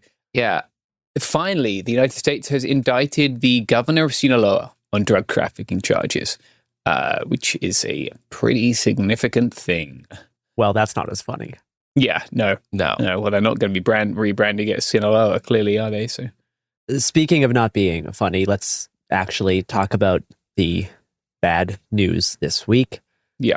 On Wednesday, the Supreme Court struck down a Louisiana voting map as a, quote, unconstitutional racial gerrymander, unquote, that effectively created a black voting district. The ruling was split 6-3 on ideological lines. Alito wrote the majority opinion, saying that the district violated the Equal Protection Clause of the Constitution. The new ruling substantially undermines the 1965 Voting Rights Act, reinterpreting Section 2 provisions against racial discrimination to require evidence of intentional racial discrimination, not just discrimination as the effect. So, in the future, proving discriminatory motives may be needed in order to win legal challenges against gerrymandering by citing the Voting Rights Act. This ruling specifically depowers black voters while enabling Republican gerrymandering to continue. Republicans in the South will now be able to redraw House district maps that lean Democrat that have a high number of black voters. NPR estimates that at least 15 House districts are now at risk of elimination. In the dissent, Justice Alana Kagan wrote, "The court's decision will set back the foundational right Congress granted of racial equality in electoral opportunity," unquote. Yeah, this is bad. This is possibly the worst escalation of the continued undermining of the Voting Rights Act. Yeah. Right.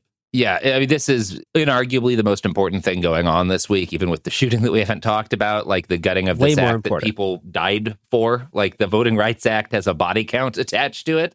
Yeah. The court has to be packed. The next, like, if there's ever another Democratic or left of center administration and they don't pack the court, there's simply no chance of improving or fixing any of the problems this country has. Like, it's a necessary prerequisite. It's no coming back from this. DC and Puerto Rico also need to become states and have their own congressional representation. Sure. Like any future opposition administration has to go completely gloves off. Like, yeah, and we have to imprison a bunch of the people currently running things. Yeah, like there's a lot of stuff that has to happen. But one of those is the Supreme Court needs to get packed because, by God, these people are not going to approve of anything that isn't insane. It's unclear if this ruling will have immediate impacts on the upcoming midterms, but by 2028, it will certainly have impacts. Yeah, they had filed for an emergency decision on redistricting, or I guess not redistricting, like pre-district. I don't know what you would call that, but to get this in effect before the midterms, basically. Yeah. The Supreme Court also sent this to a lower court to work out more details. There's going to obviously be ongoing litigation about it, just as there will be about Florida's redistricting measure that they are trying to finalize before the midterms as well. Yeah. And indeed, California's, I think there have been some arguments made, like now that this decision has been made by the Supreme Court, right? Like other states will have to consider this in their redistricting. Shall we take a break? We shall. And then we can talk about the dinner. Yep.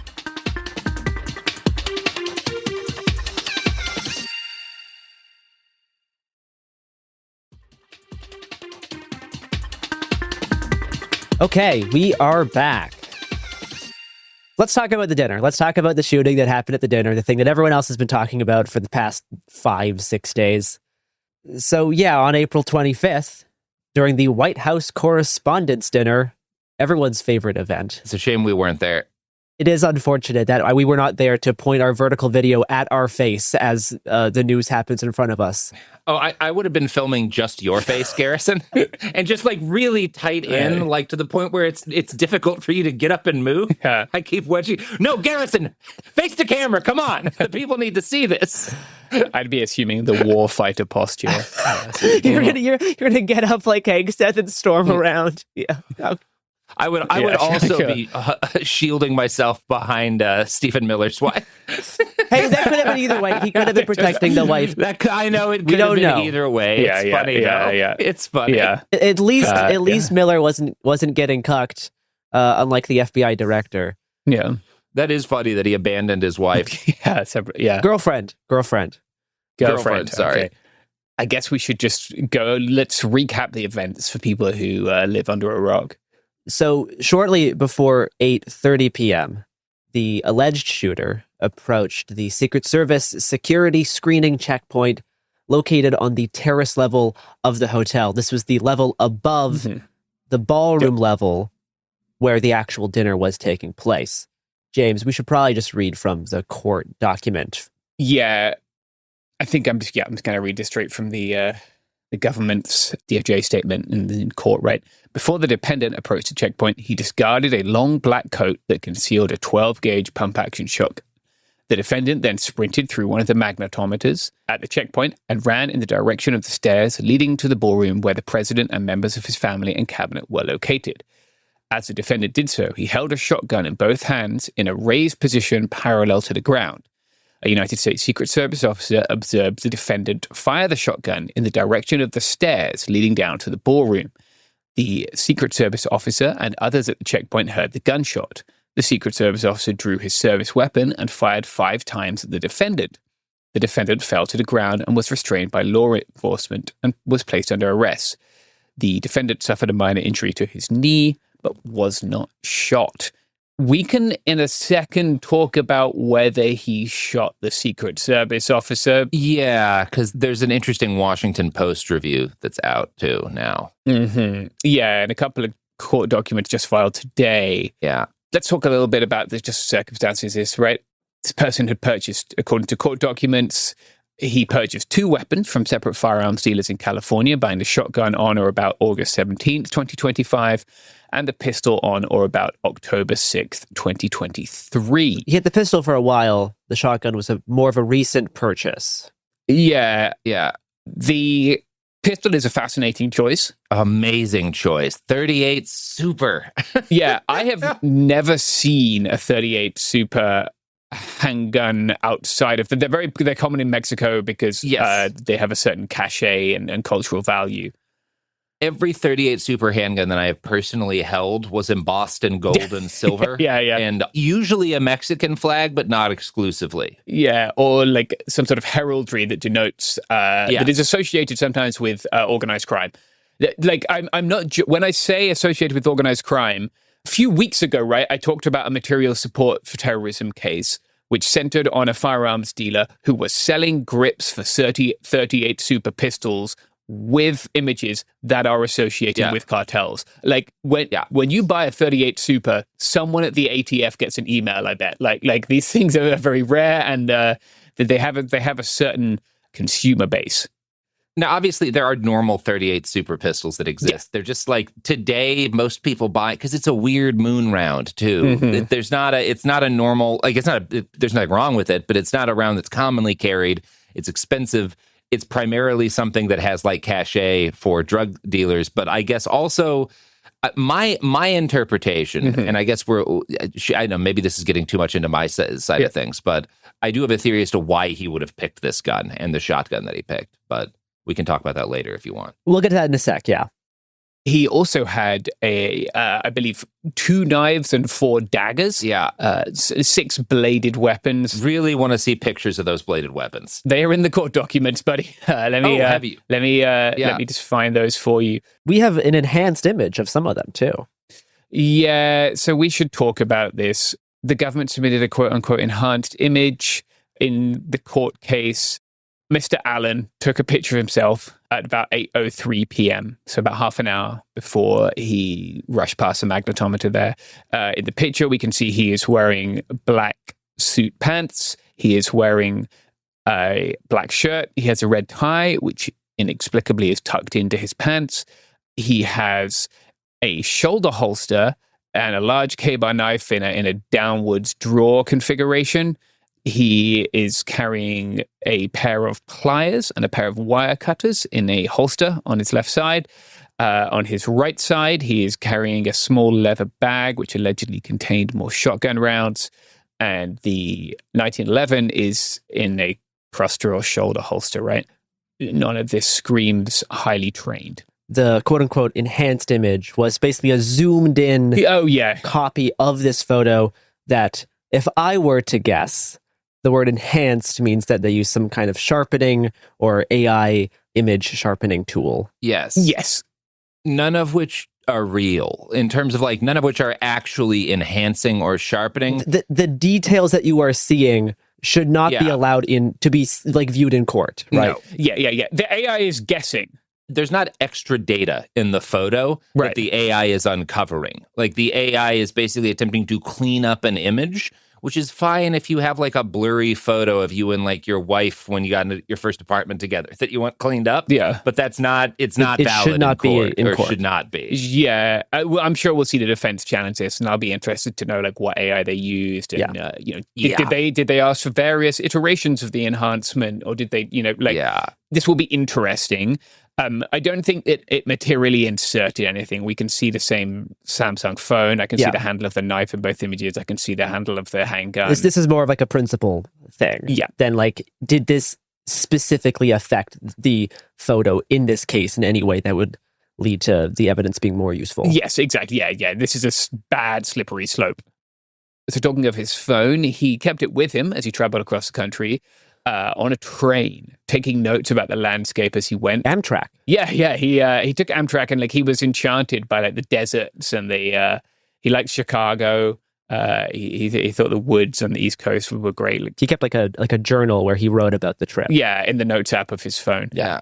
And then the day of his attempted shooting, he used open sources to track the president's movements. Should we move on to, did he fire his gun? Yeah, that's a big, because that is a big question right now. Yeah. But that's one half of the question. The other half is, did he shoot a Secret Service agent? Which... Right. Did he shoot anybody? Mm-hmm. The DOJ is saying he fired a gun. The DOJ claims that. But is not really affirmatively saying that he shot an agent. Yeah. No, they've said a couple of different things. They've said that an agent was struck by gunfire. They've said that it was not friendly fire, but they have not said that he was struck by the assailant's shotgun, by the gunman's actual weapon. And that's partly because there's not hard evidence yet that the gunman actually fired his shotgun. Let me read you what they filed in court today. Yeah. The evidence gathered and analyzed to date establishes that your client fired his Mossberg 12-gauge pump-action shotgun at least one time as he ran past the magnetometers on the terrace level of the Washington Hilton on April 25th, 2026. When the weapon was recovered, it had one spent cartridge case in the chamber, which has been identified as having been fired in the Mossberg shotgun. The government's preliminary ballistics video analysis showed that your client fired his shotgun in the direction of Secret Service Officer VG, which Officer VG observed. Additionally, at least one fragment was recovered from the crime scene, that was physically consistent with a single buckshot pellet. That fragment was recovered from a location at the scene consistent with your client firing his shotgun in the direction of Officer VG. The government is aware of no physical evidence, digital video evidence, or witness statements that are inconsistent with the theory that your client fired his shotgun in the direction of Officer VG, or that Officer VG was indeed shot once in the chest while wearing a ballistic vest. They go on then further to say the government also recovered 5 spent 9mm Luger cartridge cases, each of which was determined to have been fired from Officer VG's service weapon. The government also identified 5 separate bullet holes in the walls opposite from Officer VG, consistent with the directions that Officer VG fired his service weapon. That's like the most, that's the most detail that we've seen from them of their case, right? His defense had previously suggested that because of some of the public statements Attorney General Blanche had made, the government may have exculpatory evidence, either that he didn't fire his gun or that he didn't shoot the Secret Service agent in question. Which administration officials have gone on the news to say that the Secret Service agent did not shoot himself, which is not saying that another Secret Service agent did not shoot him, though. Yeah. It doesn't seem like he shot into like a plasterboard wall, it seems, right? So he didn't maybe get splashback, which is... No, the only holes we've seen look like they came from pistols, and that's something the Washington Post actually did look into. Because there's at least there's a couple, I think, of live stream videos that showed holes from a bullet in the wall. But the Post talked to Rick Vasquez, a firearms consultant and former chief of the firearms technology branch at the ATF, or what was then the ATF, who said that the holes were consistent with handgun rounds. Now, that's not like a firearms technology. There's a lot of woo there, but it's also pretty easy to look. I mean, sometimes it can be kind of messy because the balls in a double-aught buck shot shell are kind of similar in size to 9mm, right? Somewhere in the 30 caliber range, right? But they don't tend to hit with the same kinds of patterns, right? There does tend to be a significant difference, especially at that kind of range. The night of the shooting, or within a few hours of it, Trump posted security camera footage. And the Post got a hold of a higher resolution copy of that footage, and they went through a frame-by-frame analysis of it. Because as you noted, James, they claim that Cole discharged his shotgun while he was passing through the magnetometers, right? They didn't say it happened elsewhere. They said it as he was going through that checkpoint, that you can watch him sprint through like he's fucking Naruto running his way into the Correspondents dinner. And in their frame-by-frame analysis, the Post only found evidence of 4 muzzle flashes, all of them from the agent who was allegedly struck by something's weapon, right? So first, I mean, and you can hear in other footage, you can clearly hear more shots than that. I don't doubt that he discharged 5 shots, but the video only shows 4. And crucially, it does not show Cole's shotgun firing. And the video follows him until he goes off screen. So maybe whoever wrote that out should have written after passing through the magnetometers, but they seem to pretty clearly be saying it was while he was in that little security area. And there's not evidence in the footage of him firing. We don't see anything that looks like firing. Nobody reacts as if he has fired. There's just no evidence that he shot. And, they're hinging a lot on the fact that there's a spent cartridge in the chamber of his 12 gauge. But number one, that's actually not an uncommon way to store that kind of 12 gauge shotgun, with a spent shell in the breech, because it makes it easy. If something were to happen, it makes it easier to basically get a fresh round in without needing to have a chambered round at all times, which most people don't like to do. And they're not drop safe either. It's a bad idea to do that. You don't want to do that with a shotgun. Is it possible that he was storing it that way? Is it possible that he loaded an empty round in there intentionally because he was hoping to do a suicide by cop and he didn't intend to actually shoot anybody? Is it possible he just fucked up? It's also perfectly possible he fired later, but it's really weird that they wrote it out that way, if that's what they're alleging, because we see him when he's at the security checkpoint at the magnetometer, and he doesn't fire in the footage that we have. Yeah, there's been a lot of press statements that are sort of talking around exactly, not making the explicit statement, he fired his shotgun and he shot the officer in the chest. Right. And certainly, I'm not sure about the distance we're talking about, like, and then thus the spread that would happen with. It would be minimal spread, even with a sawed off in a narrow corridor like that. Mm-hmm. Yeah, I mean, you go by an inch per yard, right? Like that's the amount that it generally spreads. And so if you hit this person once, assuming this person has a chest that's 20 inches wide, that doesn't line up, right? Yeah, it might be different with buckshot. I mean, obviously, if they had evidence that the Secret Service agent was shot by Mr. Allen, we'd have seen it. They would be running with that. The fact that they do not have evidence that the agent was shot by Allen is shown in the way that they're like talking about this. Mm-hmm. Like he was shot, and the guy discharged a shotgun. Separate statements. Exactly. Two separate statements. Yep. They're still affirming that the agent did not shoot himself, which does not mean that he was not shot by another agent. Yeah. Yeah, and there's in that Washington Post article, they talked to Acting Attorney General Todd Blanche and asked him to explain, like, why are you guys never willing to say, like, where the round that hit the officer came from, right? They asked him the question that we've been asking, and Blanche answered, we want to get that right. We're still looking at that. There you go. Right, and that is a big change, as the Post notes. A day earlier, he'd told ABC that officials believe the gunman had shot the officer, so he has pulled back, which leads me to think, maybe this guy didn't shoot at all, or maybe he fired later, maybe even totally by accident. Maybe when he was falling down, he discharged. I mean, but if so, also you would think there'd be a photo somewhere of where he discharged the shotgun. Mm-hmm. It's surprisingly easy for bullets to get lost, right? And by that, I mean just get so destroyed and whatnot by impact that there's not really much of anything to find. That happens all the time. Yeah. It's really rare, and I would argue impossible, to discharge a 12-gauge shotgun loaded with any kind of shot shell in a fucking hotel like this and not have there be some sign of what you hit. Yeah, right? They make holes in things. That's what they're for. They make multiple holes. Yeah. Unless it's a slug, but then they make a really big hole. And Cole had specifically written that he was not intending to use slugs. In his manifesto, suicide note, whatever you want to call it, he specifically stated that he was using a 12-gauge loaded with buckshot because he wanted to reduce the chances of overpenetration and of injuring or killing someone he did not intend to hit. Yeah. Let's talk a little bit about his background and maybe a few other things from that manifesto. I know, Robert, you've done some digging into that.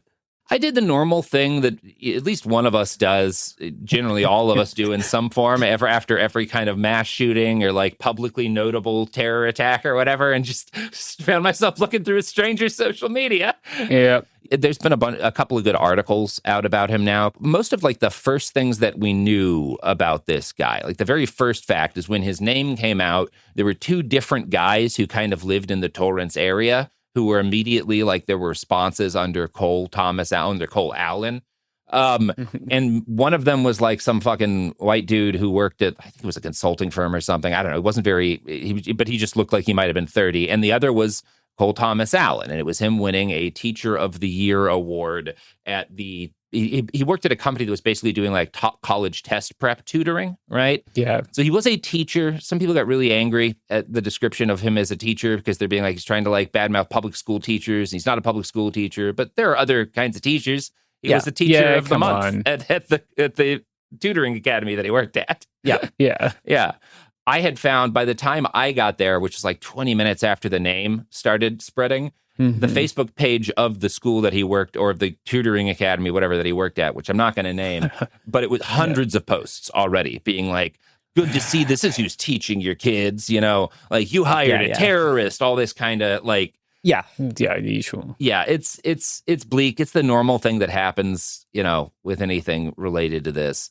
In this case, right after that, Trump posted a picture of the detained and stripped, mostly naked gunman that was obviously the Cole Allen who had won the Teacher of the Month, like immediately visible. Like it was a positive ID was very quick from that point on. So at that point, a couple other things started coming out because, I had looked through from that Facebook page. I had found a couple other posts about Cole Thomas Allen or different places where he had accounts, which made a couple other details of his background obvious. He was a mechanical engineering student in Caltech, kind of during the first Trump administration. Yep. That was honestly like most of what was like immediately obvious is that like he'd been an engineering student at Caltech.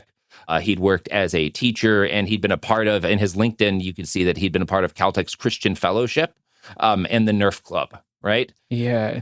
Now, Ken Klippenstein talked to one of his fellow peers during this period of time who noted that while he was at Nerf Club, Cal had kind of led, there was a conflict within the club over people modifying and otherwise altering their Nerf guns to make them more resemble real weapons, as Nerf has also come out with more guns that look like real guns over the years. Yeah. And he was really against this. He was very against the idea of Nerf guns that were modified to look like real guns, or just people playing with things that looked like real guns.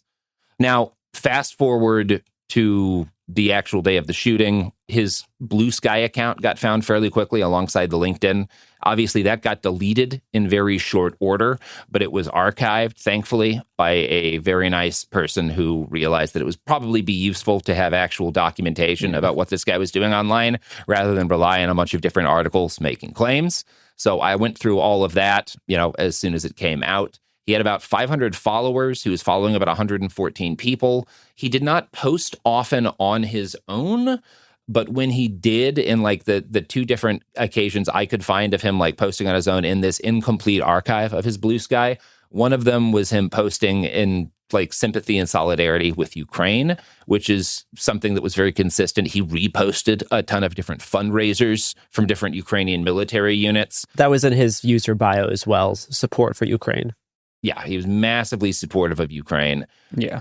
And very angry at the Trump administration's failure to follow through with U.S. obligations in that regard. And the only other post of his that was him writing something that I saw was him basically critiquing an article about using AI in the classroom and people who were advocating the use of AI in the classroom. He's very much against that. He was a reposter, though. He was a reposter. And we'll talk about some of the things he reposted. His bio read, "Hi, I'm a random Californian guy with posts about American politics, support for Ukraine, and observations of small creatures." And then he includes a quote, "I choose my own battlefields, not through my blood, but with my heart. I stand on the battlefield to protect what I want." So that is, I typed that quote in, and that is a quote from an anime, the same anime that his profile picture was also from this specific anime, which is Kagura.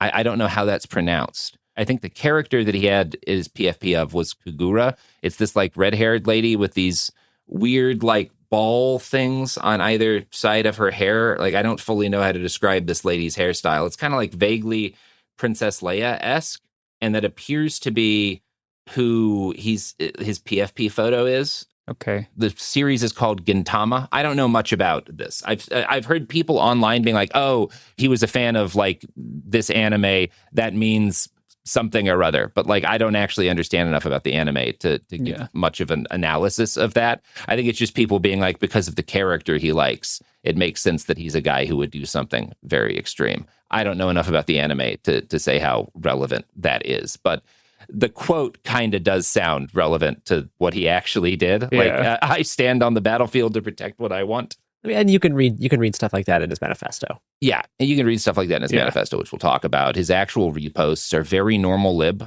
coded. Yeah, he's a liberal. Hugely supportive of Ukraine. Nothing about Palestine in there. Nothing about Israel in there. A photo has since come out that appears to be legitimate of him wearing an IDF shirt some time ago. Yeah.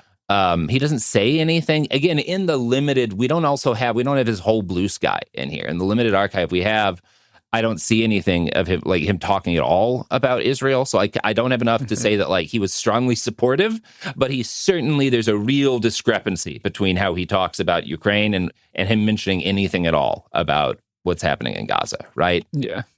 What is believed to be his Twitter account has also been scraped and not as well archived, but there's screenshots of reposts on Twitter, reposting Brianna Wu with some criticism of pro-Palestine protesters or things that are critical of Palestine and in a nominal way supportive of Israel.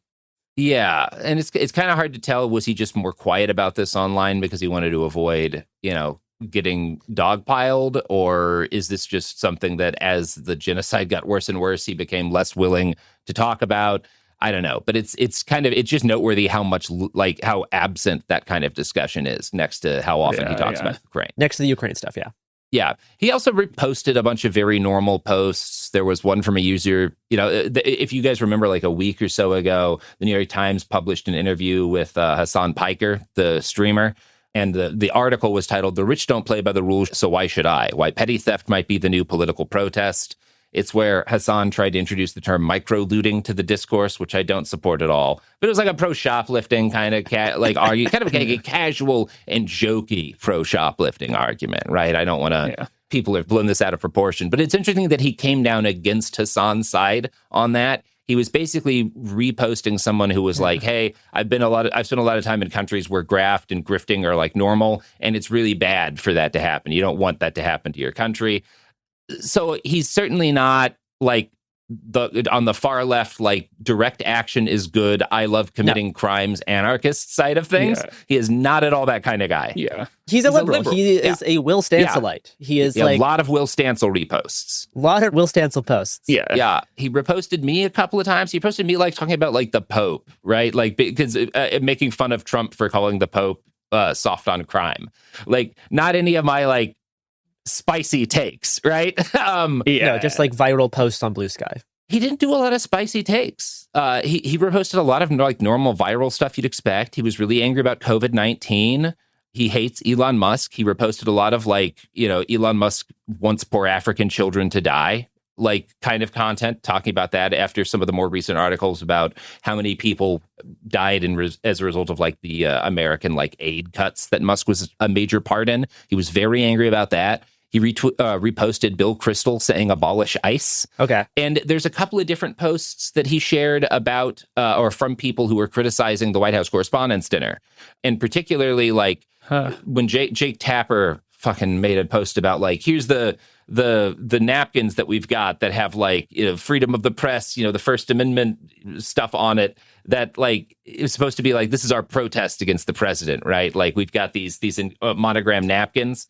And he made fun of that, like a lot of people did. He was generally critical of anyone who would be at the Correspondents' dinner, which was reflected in his manifesto, where he said that like the journalists and other people at the event who are not in the administration aren't my targets. And, he said he didn't want to hit them, but also he was, quote, I would still go through most everyone here to get to the targets if it were absolutely necessary on the basis that most people chose to attend a speech by a pedophile, rapist, and traitor and are thus complicit. But I really hope it doesn't come to that, right? Yeah. Another interesting bit from his manifesto is, quote, administration officials, not including Mr. Patel, they are targets prioritized from highest ranking to lowest. Yeah. Interesting parenthetical. I wonder if that's just because some people were joking after that article came out about how Kash Patel, they had to like break down his door because he was too drunk to reach. People were joking like maybe it's best if Kash stays in office because he's so... I wonder if that was the joke he was making. Unclear what he meant by that. But he doesn't give us any reason to believe. It's possible. And he doesn't share any jokes like that, right? So that is kind of legitimately baffling. No, most of the manifesto is like apologizing to people he knows for how this will be like disruptive. Yeah. And then talking about his own like rules of engagement. Yes. Which he says, quote, probably in a terrible format, but I'm not military, so too bad, unquote. Yeah. And it's interesting because he had also shared at least one post on Blue Sky that was like kind of pro-gun control that was like talking about how it's bad to have a gun, basically. Like it increases the danger that you're in, which it did for this guy. Yeah. But it is interesting in terms of the firearms he chose, because this is clearly a guy who supports more gun control. He seems to find it distasteful, certainly, to like celebrate guns, right? And celebrate like military style weapons. I kind of wonder if he picked the firearms he picked because they did not look like, the pistol didn't look like a Glock or like the standard police guns that he sees people owning. And a shotgun doesn't look like an AR-15. Like an AR-15. Yeah, I kind of wonder, although he says it was to minimize penetration, so maybe that's more likely. Other thing I want to mention is because the shotgun was purchased in August, and he does make a few references in the manifesto to like thinking of having done something like this for quite a while, but this was his first opportunity that he saw that seemed semi-possible. Yeah. And I also had the thought that, well, when he bought the shotgun, because he specifically states that he wants to use a shotgun to minimize like casualties, then the date at which he bought the shotgun might be the date at which he decided he was going to do this, right? Or it might be the point at which he started taking actions. Yeah. It would make sense that maybe that would be around when he had started planning to do this. And, there's so much different shit happened around August of 2025. It's kind of impossible to say this is definitely it.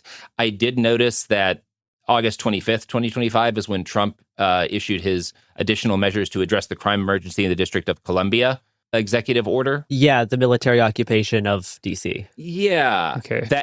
And this is when Trump is really, and there's a bunch of different news stories around Trump trying to deploy the National Guard in U.S. cities. Yeah. And I kind of wonder if maybe that's when but that's purely theoretical. Yeah. There was a lot of other bad stuff happening that, Yeah. So who's to say? He also seems to be angry about our war against Iran, like the fact, like the war of choice that Trump launched against Iran. He didn't post a lot about it, but there are some references in the manifesto that kind of make me feel like that may have also been like a major thing that helped push him to make this decision. Yeah. Because he specifically stated that I'm a citizen of the United States of America. What my representatives do reflects me, and I am no longer one to permit a pedophile, rapist, and traitor to coat my hands with his crimes, right? Like, there's some reasons to believe that probably played into it as well. Interestingly, he does sign the manifesto with his Blue Sky username. He sure does. Cold Force. Yeah, he thought that was cool. Yeah.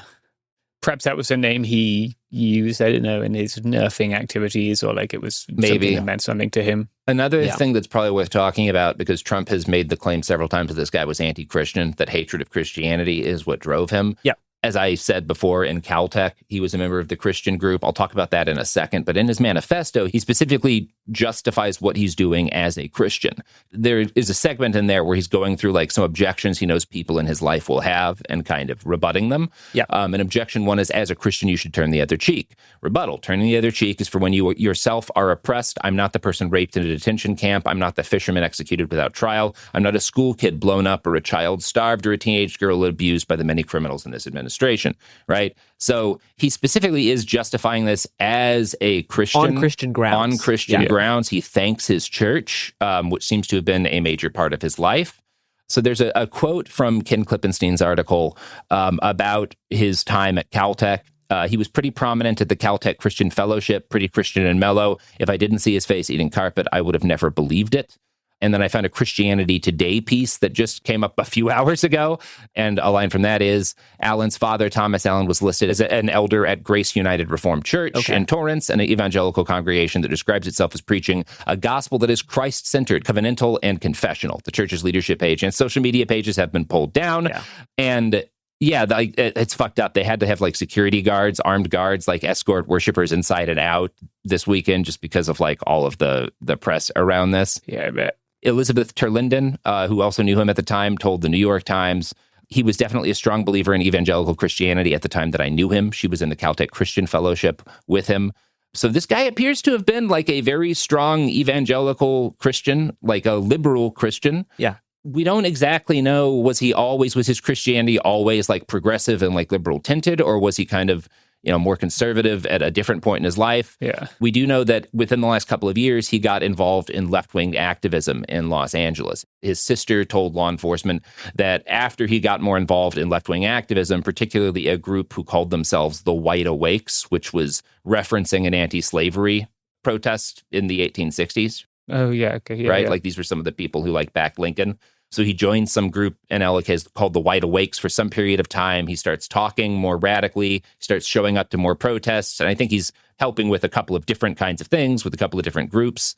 But that's when his sister says he starts making like a lot more radical statements and maybe sometimes aggressive statements. And that lines up with when he buys a gun and he starts training after 2023. So this may have just been a thing where he didn't have a full plan at that point, but he accepted the possibility that he might need to do violence in order to support, his ideals. We don't really know, but that's all we've got in terms of a journey. Yeah. In October of 2024, he did make one donation to the Kamala Harris presidential campaign via Act Blue. $25. Yeah. But not a long history of donations to the party, not a long history of volunteering for the Democratic Party specifically. He seems to have been a pretty loyal voter. Yeah. But this is a guy who I think really during during the Biden years gets more involved in left-wing protests and organizing. He becomes angrier. And then after 2024, he gets really, really angry at Trump. And eventually, probably sometime late last year, decides to take action and for whatever reason picks the Correspondents' dinner to do it. It's probably also worth noting that he sends this manifesto thing out right before he carries out the attack. Like, he's staying in the hotel for a couple of days before all this happens. He booked 2 nights. We actually get him to reflect a little on the security that he's experienced while he's been there. Yeah. And that's a really interesting part of this. He says, I expected security cameras at every bend, bugged hotel rooms, armed agents every 10 feet, metal detectors out the wazoo. What I got, who knows, maybe they're pranking me, is nothing. No damn security, not in transport, not in the hotel, not in the event. Like, the one thing that I immediately noticed walking into the hotel is the sense of arrogance. I walk in with multiple weapons and not a single person there considers the possibility that I could be a threat. Crazy stuff. Most of the security seemed to be isolated around the actual ballroom and the levels immediately above and below. And again, he doesn't get anywhere close to the president or any other important person, right? So you could argue the security did its job. He was just in the same hotel. But yeah, crazy stuff. I don't know. I don't have anything else. Yeah. Let's go on ad break and then return to briefly discuss some of the conspiracy theories that have spawned after this alleged shooting. Love it.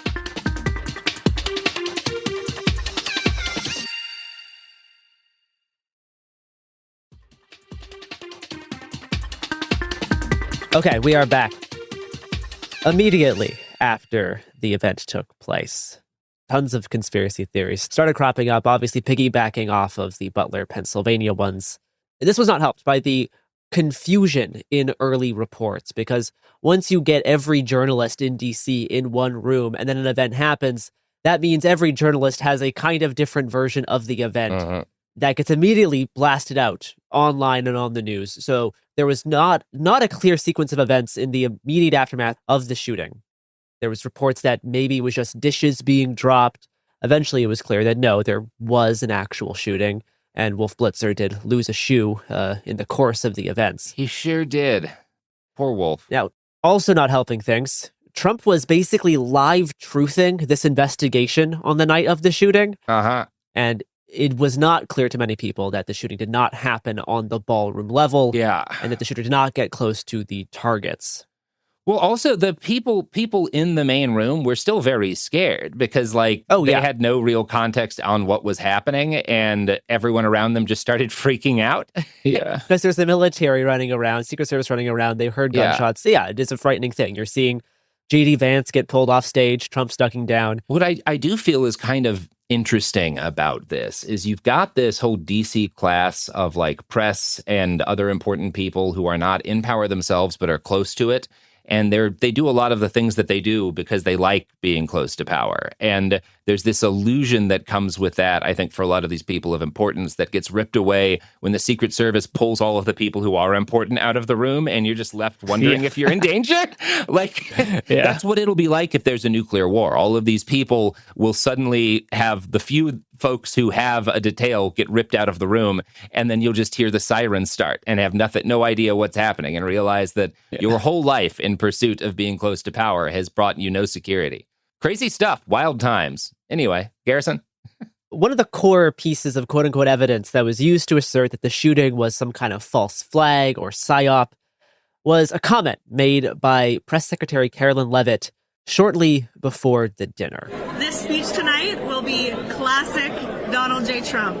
It'll be funny. It'll be entertaining. There will be some shots fired tonight in the room. Great stuff. Poor choice of words there on behalf of the press secretary. Excellent choice of words. Yeah. Also, though, it's not a Dan Brown novel. No. When people are actually plotting a conspiracy, they don't go around leaving little Easter eggs for you to find. Of course. Yeah. Why else would the deep state orchestrate a top level secret psyop and not decide to leave little clues beforehand? Yeah. They have to leave little clues, Garrison. Haven't you listened to Alex Jones? That's part of the deal they make with the demons, is that they have to leave little clues for the evil that they're doing while they're doing it. They call that the Riddler's Law. That's right. Now, another thing that got amplified in the conspiratorial milieu was a Twitter account with a Pepe profile picture wearing the same outfit as President Trump the night of the dinner, who tweeted the alleged shooter's name about 2.5 years ago. This post is the account's only visible post. The banner image of the account is a bunch of streaks of color. But if you overlay the image of Trump holding his fist up in the air at Butler, the color streaks and the darkened areas line up with the Trump Butler photo. What? Now, the alleged shooter also had an undergraduate research fellowship at NASA for the summer of 2014, and the name of this Twitter account matches the name of someone at Lockheed Martin who published a NASA paper at the same time that the shooter was at NASA. And the shooter worked for the Jet Propulsion Lab, the same labs that those scientists who have gone missing also have been working out of. Yeah, Garrison, do you want to get out the pegboard? When I saw this, I started feeling a little bit scared because I thought I was getting too close. Too close to the truth. Right? I don't know. I was afraid. Too close to needing help. But that's not all, because the Pepe Twitter account was also connected to a time travel study, because the color streak banner photo was traced to a website on how to build a time machine, and this photo was used on the webpage for the time machine study. So, what's really going on here? First of all, this quote unquote time machine website is actually a Europe-based project for quote 3D digitalization of cultural heritage, scanning like artifacts and uploading them online as like 3D models. Yeah. That's their quote unquote time machine, is preserving cultural heritage. Yeah, it's an archive. And actually this color streak image has actually been floating around the internet for a long time. I found versions of it since at least 2018. There are hundreds of people named Cole Allen in the US on data broker sites, right? Now, the first archive of this Pepe Twitter account, whose profile picture only matches Trump's because it's a tuxedo, one of the most common outfits for men at events like this. Yeah. Yes, it is the same outfit that Trump was wearing at the dinner. It's also the same outfit Trump has worn at every dinner, because it's what you wear at dinners if you're the president. Tuxedo. But the first archive of this post is from after the shooting. So we don't know what this account looked like prior to the shooting. Now, this account could have tweeted tons of random names and then deleted all the other posts to pull a stunt like this. Or people at Twitter, like, X, the Everything app, the people who work there, could have backdated the account and the post to boost engagement on the platform. Now, those aren't any more likely than just a simple coincidence, but there are other explanations other than gesturing vaguely towards a pre-planned psyop. Now, spreading images of this Twitter account isn't necessarily putting forward a specific conspiracy theory. It just gets used as a data point among other unconnected data points to sow public mistrust and undermine reality, inferring meaning from odd coincidences, right? This is seeing patterns that aren't there. And literally, in the case of seeing the Butler photo in a splash of colors. And again, like, why would quote unquote they drop hints beforehand, right? Is this predictive programming? But predictive programming isn't really necessary to get the public to accept an event like an attempted assassination. In fact, that would only sow suspicion. Dropping these little hints just sow suspicion for an event like this. It doesn't actually make it more acceptable, right? The whole idea of predictive programming is sowing seeds to get the public to accept an otherwise unacceptable thing. And that's not necessary for a presidential assassination. Yeah. Now, there were some other things that propped up in this conspiratorial shenanigans in the wake of the shooting. A Fox News reporter was calling in to report her experience at the dinner and suddenly cut out when she started talking about something that Carolyn Levitt's husband said to her. He kind of leaned over and said, I watched you on TV, you do a great job. You need to be very safe. And he was just very serious when he said that to me. And he kind of looked around the room and he said, there are some...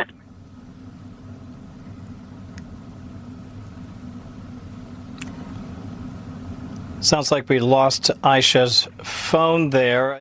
Well. What? So her audio actually cuts out at different points during this televised call.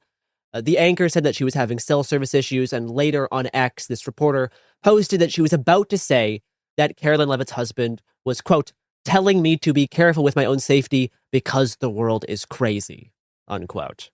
But it does make for a funny moment. A funny moment of television. That's great. That's a good moment. That's an incredible time for your call to cut out. Like, just awesome stuff. Yeah. There's other viral posts spreading video of the military storming past the red carpet, or people in military fatigues storming past the red carpet after the shooting, with one person writing, quote, "Law enforcement doesn't act like this. Neither does the military. This is a staged event with a shitty script and pre-positioned cameras," unquote. The cameras are there because they're there to film the red carpet. They're pre-positioned. Yeah, because this is an organization where all the press gathers. Because this is a press event. That's why there's pre-positioned cameras. Yeah, it's how you do, the White House Correspondents' dinner. Yeah. Also, you're going to see some types of cops you have never previously seen when someone tries to assassinate the president. Oh, yeah. There are a whole lot of people whose job it is to stop that happening. Mm-hmm. Lots of them aren't necessarily uniformed officers who you see every day in the Secret Service. Yeah. Other people also thought it was odd that Trump has skipped every correspondent dinner across his 2 terms, except for this one. And then all of a sudden, there's a shooter in the lobby. How did the shooter know that Trump would go to this one? Because the shooter planned this since early April. How would the shooter know this? Well, it's actually quite simple. Because Trump announced he was attending this dinner in early March. And according to court documents, Cole Allen started searching for information about this dinner in early April, a month later, before then booking 2 nights at the Washington Hilton. So Trump already announced that he was going to be attending the dinner. The oddest aspect of the conspiracism post this event is that Trump needed to stage this not for any national security reasons or to seize more power, but to construct the White House ballroom, which has been the main thing that people on the right have been talking about after the shooting. The people on the right have not been using this shooting to go after liberal terrorists, but have been talking nonstop about how this security breach demonstrates the need to construct Trump's massive ballroom. And that's the main thing they're talking about. It's so funny. The idea that that the deep state's going to stage a false flag just to push for the ballroom. Yeah. Is, to me, frankly, very funny. Yeah, we don't get an enabling act in our new fascists. We just get a fucking ballroom. Yeah, yeah, right. Okay. I mean, I guess I prefer this. Yeah. The Reichstag fire to construct a nice dance floor. Yeah. Yeah. I mean, a lot of this was centered on the safety and security exemption, which was provided in the injunction against the building of the new ballroom, right? The issue here is that the Trump administration already filed on the 3rd of April a claim that the entire building was a contiguous whole. They couldn't do the security part without doing the fancy dance floor part, right?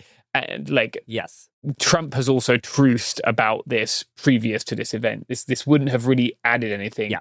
They did try and get the National Trust for Historical Preservation to withdraw their court case, which they didn't. Subsequently to this, the events of the White House Correspondents' dinner.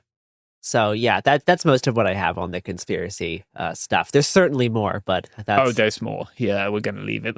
There's always gonna be more, right? Yeah.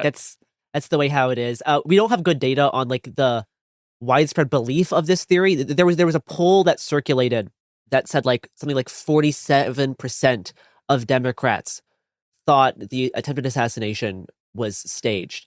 But this poll, which is from the Manhattan Institute, so take that with a grain of fascism, this poll is actually polling the Butler shooting, not this recent one. And people did not acknowledge that when they were spreading this poll around. So we don't know how many people actually believe that this shooting was staged. But you can certainly see a lot of people asserting as such on the internet. Mm-hmm. Shall we move on to a couple of other topics that we need to cover? Yes, this will be a super sized episode, but it is what it is. Yeah, let's go. Talking to people talking about things on the internet, I think some people got this one, got a little carried away. A 3-0 decision of a panel of Second Circuit Court judges has rejected ICE's mandatory detention of people it is seeking to deport, with a few exceptions. The opinion was written by Judge Bianco, who is a Trump appointee, and it stated that, quote, petitioner entered the United States unlawfully in 2004 or 2005 and has resided here ever since. He is therefore deemed to be an applicant for admission by Section 1225A, but he is not, quote, seeking admission because he is not requesting lawful entry into the United States after inspection and authorization. The government's attempt to muddy these textually clear waters defies the statute's context, structure, history, and purpose, contradicts the Supreme Court's dicta in Jennings and long-standing executive branch practice, and its interpretation of the statute raises serious constitutional questions that should be avoided even if the statutory language were ambiguous. The statute in question here is the Illegal Immigration Reform and Immigrant Responsibility Act of 1996, and specifically the fact that it has a mandatory detainer for people, quote unquote, seeking admission to the USA. Now, this ruling puts the Second Circuit in agreement with over 370 judges across the nation, but notably at odds with the Fifth and Eighth Circuit, right? Judge Bianco, in a really incredibly New York analogy here for seeking admission, wrote, "If someone sneaks into Yankee Stadium at the start of the game with no ticket for admission and no intention of ever paying, and he is later found by security in a seat in the seventh inning, no one would consider that to be seeking admission to the game." So hopefully that explains to people that the argument that the government is making here is that someone who has been in the country for a long period of time is still seeking admission, right? The Trump administration's placed itself at odds with other administrations, right? This has been law since 1996. As Bianco wrote, quote, "For 5 presidential administrations over nearly 3 decades, it did consistently release detainees on bond, whom the government now argues are covered by Section 1225B2A. Even in President Trump's first term and the first few months of his second, the agency adhered to the decades-old understanding and the relative scopes of Sections 1225 and 1226. Under these circumstances, the fact that no president has ever found such power in the statute is strong evidence that it does not exist." That pretty much explains itself, right? What I have not been able to work out is whether this pertains to people who are detained, as in who are arrested in the Second Circuit, or people who are held in the Second Circuit, or both. My guess would be both, because it is the law in the Second Circuit, right? So it applies in the Second Circuit. Certainly most detention facilities are not in the Second Circuit. A lot of them are in the Fifth, which has come down the opposite way on this. This is why the Supreme Court exists, right? Big disagreement between these several circuit courts here. Moving on, let's talk about the border wall. Before leaving office, Secretary Noem signed several waivers for border wall construction. This was not in the week before she left office, but in this year. One of them waived 28 laws in the Big Bend area of Texas. The waiver included 175 miles of the riverfront of the Rio Grande, including parts of the state park, national park, and federally protected river. Some of these areas are very popular for outdoor recreation. These waivers are now being challenged in court by the Center for Biological Diversity. They're out of Tucson. You'll see them in a lot of border legal cases. The Friends of Ruidosa Church and a Terlingua River guide named Billy Miller. It's an interesting coalition, right, that we don't often see. Like a church group has the sort of approach to this that it would destroy historical and cultural heritage to build the wall there. Obviously, the river guide, Billy Miller, Mr. Miller, has the claim that it would be disruptive to business and to people's enjoyment of nature on the river. Currently, what they are doing is focusing on Chispa Road. It's near like Valentine, Texas, northwest of Marfa, where they're carrying out road improvements that they did not notify county officials about, which has obviously caused some disruption. I've actually ridden my bike out there a fair bit, did some work making a film out there a few years ago. It's a really beautiful part of the country. I'm sure a lot of people will be familiar with Marfa, which is nearby. Oh, it's a great city. Great little town. Marfa's great. Like, I love that area of Texas. Yeah. I watched it all burn down one beautiful, beautiful afternoon when those horrible fires started. Yeah, it was wild. Yeah, I bet. Jeez. Luckily, Marfa has recovered. Yeah. Great place to visit. You can go and see the Prada store, which people now think is AI generated, which is great. Our reality is cool. You can go see the Judd Foundations, or the Chinati Foundation, the Donald Judd Museum. You know, a lot of good stuff out in Marfa. Pretty good cheese sandwich restaurant. Mm-hmm. Pretty fancy glamping setup there as well. So I checked out the CBP Smart Wall Interactive Map, which sometimes they don't always have to give notice when they're changing their plans. So sometimes you find out via the Smart Wall Interactive Map. And right now, it shows vehicle barriers and patrol road planned inside the national park, right? So this will cause damage far, far beyond the riverfront. Evidently, to build barriers at the riverfront, they have to build roads to get to the riverfront, which will also spread this damage over an area that, like, especially in Texas. Texas is not a state which is abundant with public land. No. It is not like those states further west in that regard. And I know this is an area which is very special to a great deal of people. I'm really interested in writing more about this. So, like, especially people in the outdoor industry or folks in that region, I'd love to hear from you. You can do Cool Zone tips at proton.me if you want to talk about that. Do you want to do the... We reported the news. All of it. Yeah, again, Cool Zone tips at proton.me for story tips, for your marketing emails. You can just go ahead and flush those. We reported the news.